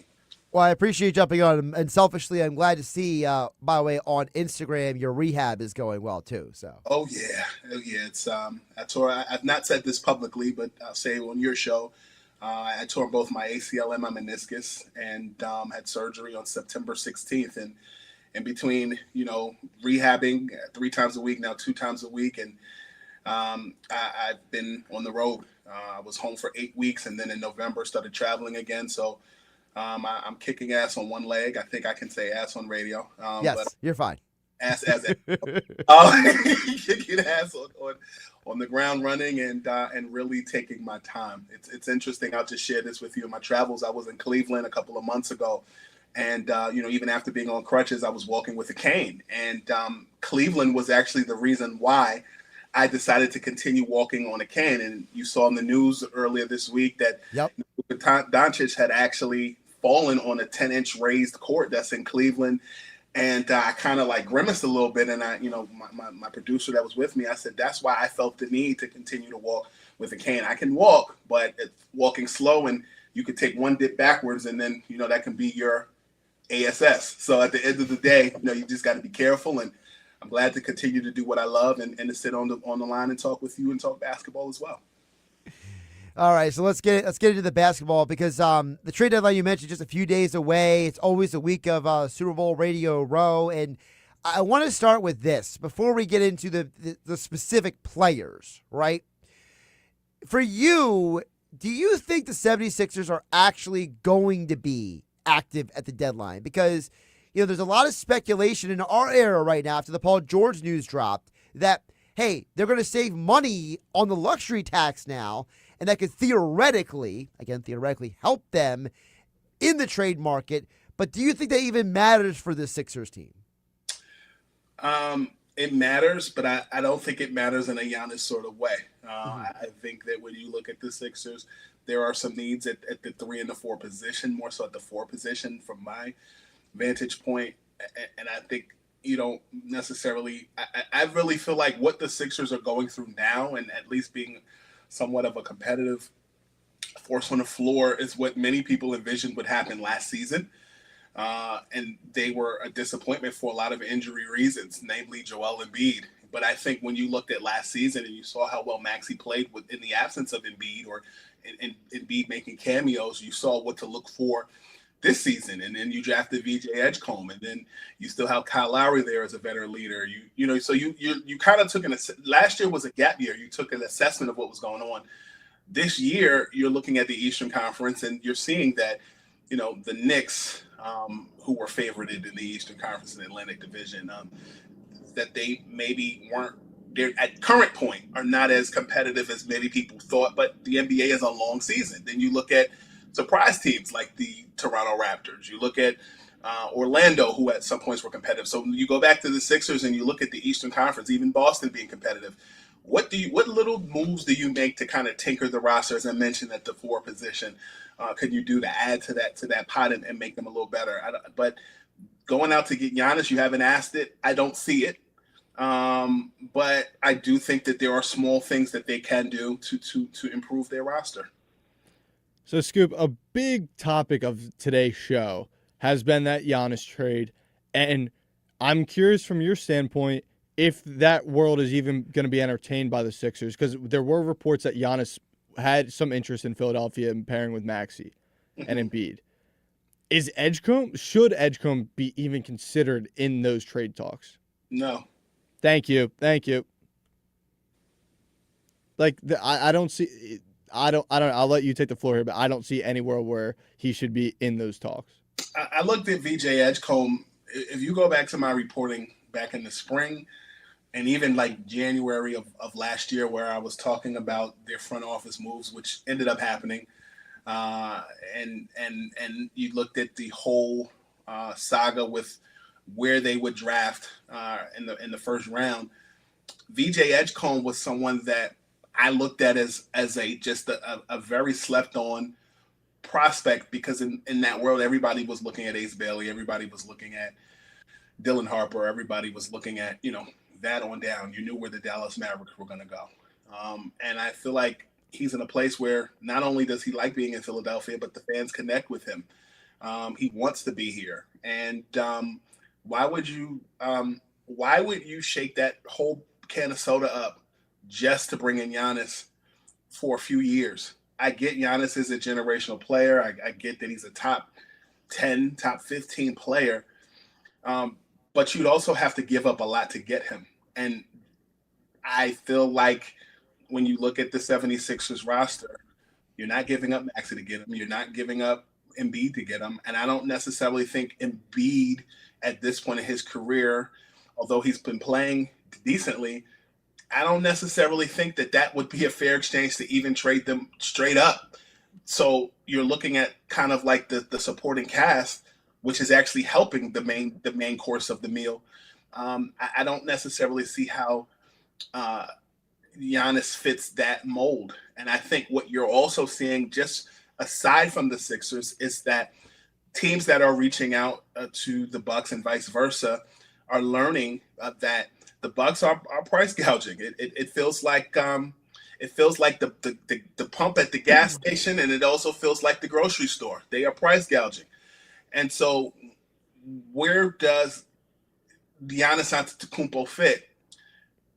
Logistically, a team like the Brooklyn Nets would fit, but I'm told that the Nets at this point don't have an interest in bringing in Giannis in. And there's a lot of factors. You can read my article over at scoopy.com to get more information on that.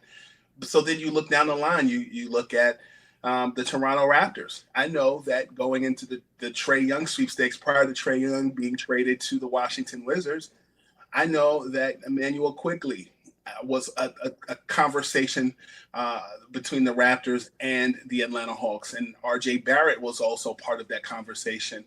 And I know that the Atlanta Hawks said no. Then you look at other teams like the Warriors. Jonathan Kuminga is a guy that has been on the trading block for a while, but ultimately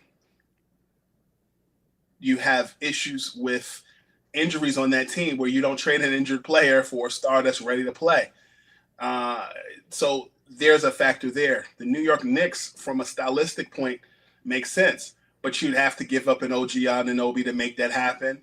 And that's their defensive anchor. That's a guy that was on that team last year that helped them exponentially last season. And so now you're looking at the Milwaukee Bucks, who feel pressured to make a deal from Giannis's representation because he wants to get that extra money in his contract. And they're not obligated to trade him. They could wait till the end of the season. But on the Sixers front, to keep it local to your region, I don't necessarily think that the Sixers roster-wise have enough to make a move to get Giannis as is. They'd have to include a third or fourth team to make that happen. Talking with NBA insider Scoopy Robinson here on Hanging with Hennig on 97.3 ESPN, at Scoopy on X and Instagram for all of his NBA coverage. You mentioned about the Sixers, so let's take the Giannis thing out of it for a minute. Obviously, that's more of a pipe dream for certain people. What is a realistic addition this team needs? Because I think anyone who watches this team, they probably go to one of two positions. They either say they need more rebounding, right? They need more guys who can crash the glass, but they also need a bona fide backup point guard to give Maxey a little more of a breather. Because listen, as much as I love Edgecombe and people like Alex love Jared McCain, neither one of them seem equipped to be a bona fide ball handler when Maxey's not on the floor. Well, from a rebounder, if I can start there, a name that I've been hearing quite a bit in talks has been Yves Missi of the New Orleans Pelicans. I reported extensively about the Pelicans and their moves with their team president, Joe Dumars, and they're looking to move Missy, and he's expendable because of Derek Queen's ascension in New Orleans. And so I know that teams like the Indiana Pacers have inquired about Yves Missy quite a bit. So I know that's a power forward that is expendable. Then I look at A1 and Jose Alvarado of the Pelicans, who has a good relationship with Joel Embiid. He's another guy that I know going into the trading deadline last year. The Milwaukee Bucks had quite an interest in Jose Alvarado, a Brooklyn, New York guy by way of Georgia Tech. I know the Knicks are looking at a backup point guard. And so when you look at backup point guard from a defensive gritty perspective, I think that Alvarado would look genius in a scrappy Philadelphia 76ers defense. I think Philly would latch onto him quite well and his East Coast energy there. So, just looking at those two positions, power forward and point guard, I think those two guys would fit. It's just a matter of what you'd have to give up. So those are the things. There's a give and a take. I think Edgecombe is great. Paul George, is going to be out 25 games. Kelly Oubre, right, would be a guy that would kind of benefit from extended minutes there. So it's just a matter of what they're looking to give up and how they could do that and be creative with other teams across the league. Can you give us a league perspective, Scoopy, about Tyrese Maxey being an all-star starter? You know me, I was a big Maxey guy for a few years now, and seeing him ascend to this level now, it really does feel like for me that he's finally getting seen by people outside of the Northeast as what he is, as he's having the best year of his career. What is the kind of the vibe about Maxey now going from being almost like an overlooked, 20th pick in the draft, to being an all-star starter? So I'll take it to your question about the outlook of the league, and then I'll share just conversations that I've had with Tyrese over the years and people around Tyrese. I really feel like in the playoffs a couple of years ago when the Sixers played the Knicks in the playoffs, and that was like the marquee series in comparison to all the other first round. It was the first and second round. That was the first round series, right? When the Knicks played the Sixers that year, when Embiid threw the ball off the backboard and he hurt his knee. That was round one, right? Yeah. Okay. So the commentary that I was hearing from folks across the league was like, damn, he's really that good? And then the other part was, this is going to be his team in a few years, but he and Joel together will be masterful. And so I really feel like from a perspective of that playoff series where the national people began to really pay attention, those who know ball, they knew Tyrese was that guy. But I think that the people who are more casual in their viewing of basketball were like, oh, this guy's nice. I think a few factors benefited Tyrese during his time with the 76ers. He was drafted at a point where it was Ben Simmons and Joel Embiid's team, and then James Harden came in, and then he kind of played off the ball next to Harden, and then when James and Ben left, he was the point guard. Tyrese told me that his first couple of years in the league were pivotal for him because Sam Cassell, then an assistant coach with the 76ers, a guy that I've known since my childhood when he was the point guard for the then New Jersey Nets, when he was the point guard there, was really instrumental in his development and basically said to him, if you want to have a long career in the NBA, knowing when to shoot, knowing when to pass, and just playing the passing lane accordingly will be your biggest asset. And he took that and ran with it. And you look at Sam Cassell in his career, playing on a Houston Rockets team alongside a Hakeem Olajuwon, an Otis Thorpe, a Clyde Drexler, a Vernon Maxwell, all those guys. He was a guy that came out of Florida and really dominated in the league and had a long career. And so if you're taking advice from an OG and Sam Cassell, who has been a career great assistant coach, playing in the league and winning multiple championships and being under Doc Rivers, and then finding his way in Boston with the Celtics, I think you're in a very good position. And I don't see any gripes or any confusion as to whether he deserved to be in the All-Star game or not. I think he's more than earned it. He's more than proved it. And the sky's the limit for this young man. Before we let you go, and I appreciate you jumping on with us today here, Scoop B, NBA Insider, hanging with Hennig. Don't forget Scoop B Radio, whether you get your podcasting platforms or go check out all the content over on YouTube, all the great stuff that you do. By the way, I love the Cole Anthony stuff, by the way. That was really cool. Yeah, well, you know that stuff's right up my alley. So I'm probably like the prime audience for that content. But I got to ask you, let's say Giannis does or doesn't get traded. Okay, what's the next domino name, like, or team? Like, what is the team or the player that if Giannis gets traded, who is the other team or player that you're saying, I'm not saying they're making a move, but be careful, they might be something? I can give you player and I can give you team, which is two Okay. separate things. So player that I think can help a playoff team, two players, Domantas Sabonis of the Sacramento Kings and Zach LaVine of the Sacramento Kings. But also DeMar DeRozan of the Sacramento Kings.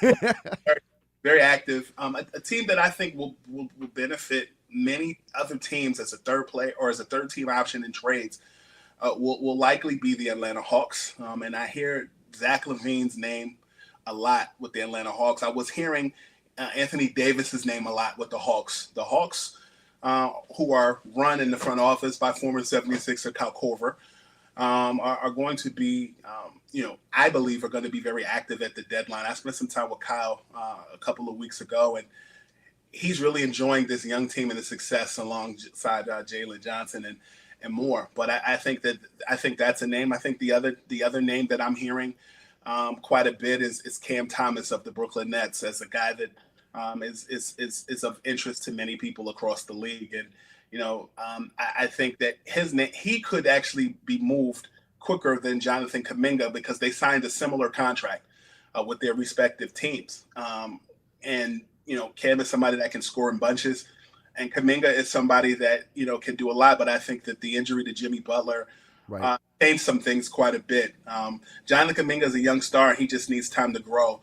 I spent some time with him about a month ago, and we were talking about watches. I had an Audemars Piguet watch on, and he had on a Rolex watch. And he just signed a deal with the Warriors in the offseason, and he said to me, "Oh, that's big money. I'm gonna get an AP like you when I sign my next deal. I'm poor, you rich." And we fell out laughing about it because it's actually the opposite. But I think when you look at Cam Thomas, I think he could actually be someone that's on the move quicker than Jonathan Kuminga can. And I also think that the Hawks and the Sacramento Kings will be very active at the deadline. You want to keep following him at Scoop B on X and Instagram for all that insight analysis and more. Scoop B Radio on YouTube, amazing content as always. And of course, Scoop B online as well on the website. Am I missing anything, my friend? Make sure you guys check out my exclusive with Brandon. You're the first to hear it. My exclusive with Brandon Ingram of the Toronto Raptors on Monday. We talked about a lot. We talked about his time with the Lakers. We talked about his time with the New Orleans Pelicans.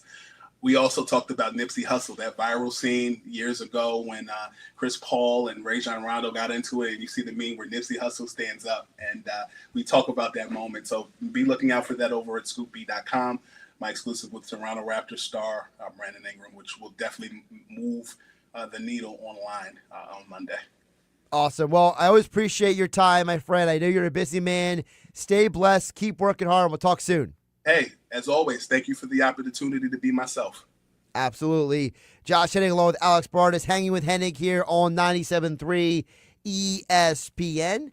Don't forget, hanging with Hennig on 97.3 ESPN, being brought to you by Boxing Insider Promotions. Yes, they return the Tropicana showroom in Atlantic City on Saturday, March 7th with another action-packed fight card. The best boxing in Atlantic City each and every year is thanks to Margate's own Larry Goldberg and Boxing Insider Promotions. Of course, Atlantic City's own Justin Figueroa, the undefeated NABF belt holder, will be in action, as well as rising star in the women's boxing world, Leah Lewandowski from Berlin, New Jersey, and undefeated boxing heavyweight prospect Josh Popper from Holy Spirit High School are just some of the big names who will be in action Saturday, March 7th. You do not want to miss out. Ticketmaster.com to get your tickets, to get on board for Saturday, March 7th. Boxing Insider Promotions return Tropicana showroom in Atlantic City.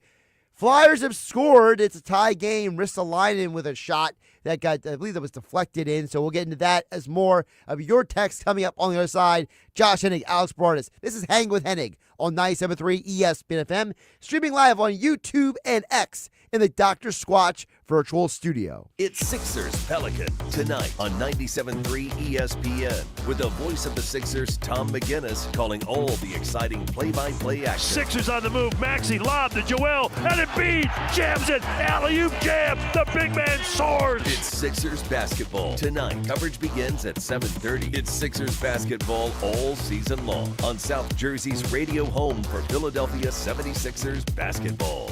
97.3 ESPN.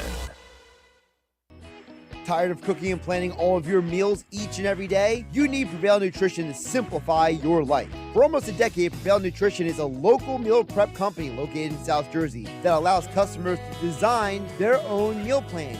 Or you can choose from a wide variety of chef-designed meals on their weekly changing Prevail Selects menu. You can order online for pickup or get free delivery on orders of over $50. Prevail Nutrition delivers to Atlantic and Cumberland counties along with Ocean City. Or you can pick up your meals every Monday and Friday. Learn more about how Prevail Nutrition can simplify your life. Visit their website at prevailnutrition.club. Check out Prevail Nutrition on Facebook and Instagram. Prevail Nutrition is my go-to choice for prepared meals and foods. Order online, like me, at prevailnutrition.club. For 23 years, we've helped athletes at all levels at Clemic Performance Method. From youth to pros, increase maximum velocity, acceleration, vertical leaps, and general physical preparedness. We offer youth, high school, and pro college classes. Our proven results have earned national recognition from NFL coaches, sponsors, and a feature on ESPN Radio's Sports Science segment. You can contact me directly at 609-742-6190, or as always, visit us on our website, clemicperformancemethod.com. Hi, I'm Michael from the War and Treaty. You know the jingle. Now discover the facts about Ozempic, a GLP-1. Only Novo Nordisk makes FDA-approved Ozempic. Learn about the real thing. Talk to your healthcare professional today. Call 1-833-OZEMPIC or visit Ozempic.com to view the medication guide and to learn more about Ozempic. Semaglutide injection 0.5 milligram, 1 milligram, and 2 milligrams.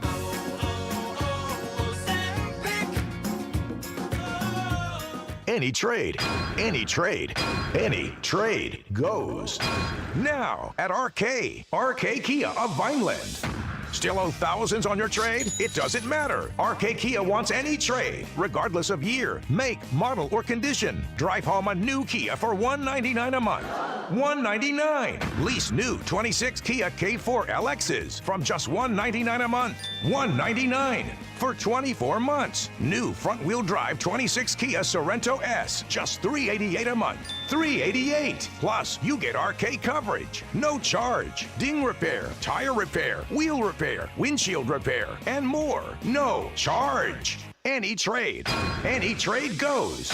RK Kia of Vineland. RK does it right. RK Kia of Vineland. MyRKKia.com. MyRKKia.com.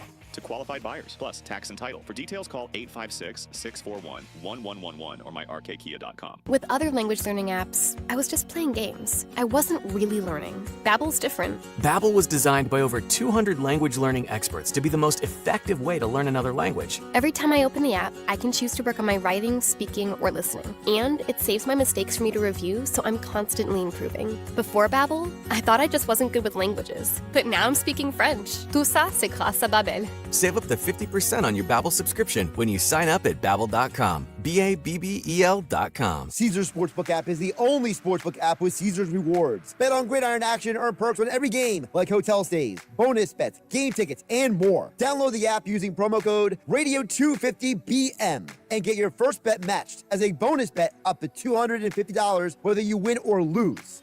Open new users in New Jersey for 21 or older. Minimum odds minus 500. Award is non-withdrawable bonus bet expired 14 days after receipt. Bonus bet amount not returned for winning bets. Void where prohibited. See Caesars.com/promos for full terms. If you or somebody you know has a gambling problem, call 1-800-GAMBLER. Now back to Hanging with Hennig on 97.3 ESPN FM. Who is right? You are an ox and a moron. And on the 97.3 ESPN mobile app, powered by First Bank of Sea Isle City. Hello? Get back in the room. Streaming live on YouTube, Instagram, and the X platform. Hang with Hennig, as always, on 97.3 ESPN. Don't forget, being brought to you by Work of Art Construction.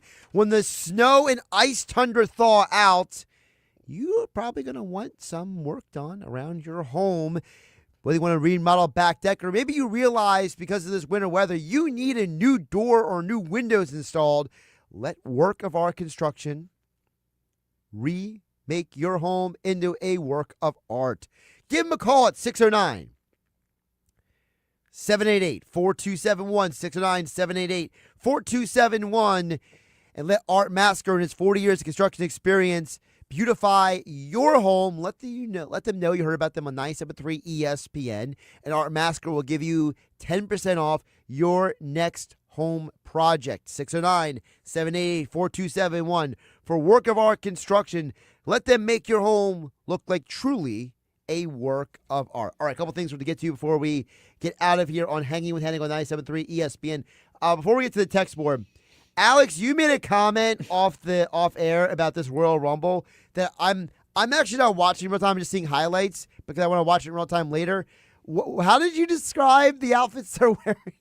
All right, so I don't want to, just say it. Poke Stop. fun at Saudi Arabia or the religion or anything out there, but the girls look like Power Rangers out there. They really do. Like they're in these it's bodies. So true. Like they really do look like Power Rangers. Again, not trying to call anybody out in Saudi in the Middle East, but listen, I'll be the bad guy for that. Okay, here's the deal. For those who don't know, the Royal Rumble is in Saudi Arabia. Why is it Saudi Arabia? Money. Because of money. And a lot of sports and entertainment organizations are basically using Saudi money as a way to offset things. And I'll leave it at that. So, it's ridiculous and hilarious and actually semi-entertaining at the same time because I do appreciate one thing about it, Alex. You can tell the women went out of their way to use all of these Power Ranger-looking outfits to still express their personalities. you have to, because then it would just be Like, for example, Io Sky with almost like the Bruce Lee yellow look from Enter the Dragon. yeah. Like, that's awesome. Charlotte Flair with the bedazzled outfit. Becky Lynch with the Kill Bill outfit. Like, you can tell, like, they are really leaning into the pop culture. So, talk about, taking lemons and making lemonade out of it. Yeah, if not, it would just be green suit, blue suit, red. Like, it would just get boring. All right, couple things to get into. Got some texts I want to get to. Bill from Ocean City says, hey, Josh, just letting you know, now that Trey isn't listening in Hamilton anymore, I will be listening all the time, says Bill in Ocean City. I had to read that. That was funny. True fan. We also got Matt in EHT. He chimed in earlier and says, baseball catcher, football corner, and lacrosse goalie are the top 3 toughest positions in sports, says Matt in EHT. I think lacrosse goalies, they're all psychos. They just willingly stand there with you get a helmet, gloves, chest protector, and a cup, I guess. And you got this. No, it's not guess. You do get a cup. Okay. Yeah. Look, I've known some goalies who have not worn and then paid the price for it. It was not a good scene. But you're a psycho. You're standing there letting these rubber balls come at you at 95, 90 miles an hour. And you're just getting hit in the shin. So really, really quick, rank it. Lacrosse goalie, hockey goalie, baseball catcher. Are we saying like skill-wise toughness or like pain-wise toughness? Just craziness. Like how crazy you have to be to do those jobs. Oh, crazy lacrosse goalie, I think, no doubt. And then what? I guess catcher, because catchers take a beating back there. And you're squatting down the entire time. And then hockey, I think just because of how much you're padded up and I just think you don't feel it as much as the others do. I'm selfishly asking because I played catcher in high school. So look, JT Realmuto, he takes a beating back there year after year. I was not JT Realmuto. I couldn't hit a lick. Well, some would say he's kind of trending that way now. Listen, the only reason why I even made the team half the time when I played sports and baseball is because if I made contact, I was fast. So you were a Roman Quinn. I wouldn't go that far. I don't know if I was Roman Quinn, but maybe like Jason Kendall. That's before your time. Yeah, all right, it's fine. I think Jason Kendall had like 5 straight years, whatever, with like 25 stolen bases as a catcher or something like that. It was like something ridiculous. You get paid doing that. Yeah. All right. Here's the deal coming up today on 97.3 ESPN. We have Sixers Pelicans tonight on 97.3 ESPN. Flyers are tied 2-2. Real quick, Alex, do they win the game? Yes or no? Yeah. I'm going to give it to him. You're going to give it to him? Vladar is going to stand on his head here in the third. All right. It would be good for team morale after Konechny and Couturier, airing their grievances like it's Festivus earlier this week. Yep. You will be in here tomorrow with Billy Schweim in the locker room, correct? I will. And then either Monday or Tuesday, I will have an article out recapping this weekend of college lacrosse. There you go. 97.3 ESPN.com for all Alex's lacrosse coverage. Hang with Hennig. Have a great weekend, everybody. Sunday morning in the locker room with Billy Schweim, producer Alex Berardis, my twin brother Bobby Schweim, and my intern Erin Ewing joined me in the studio. We'll recap the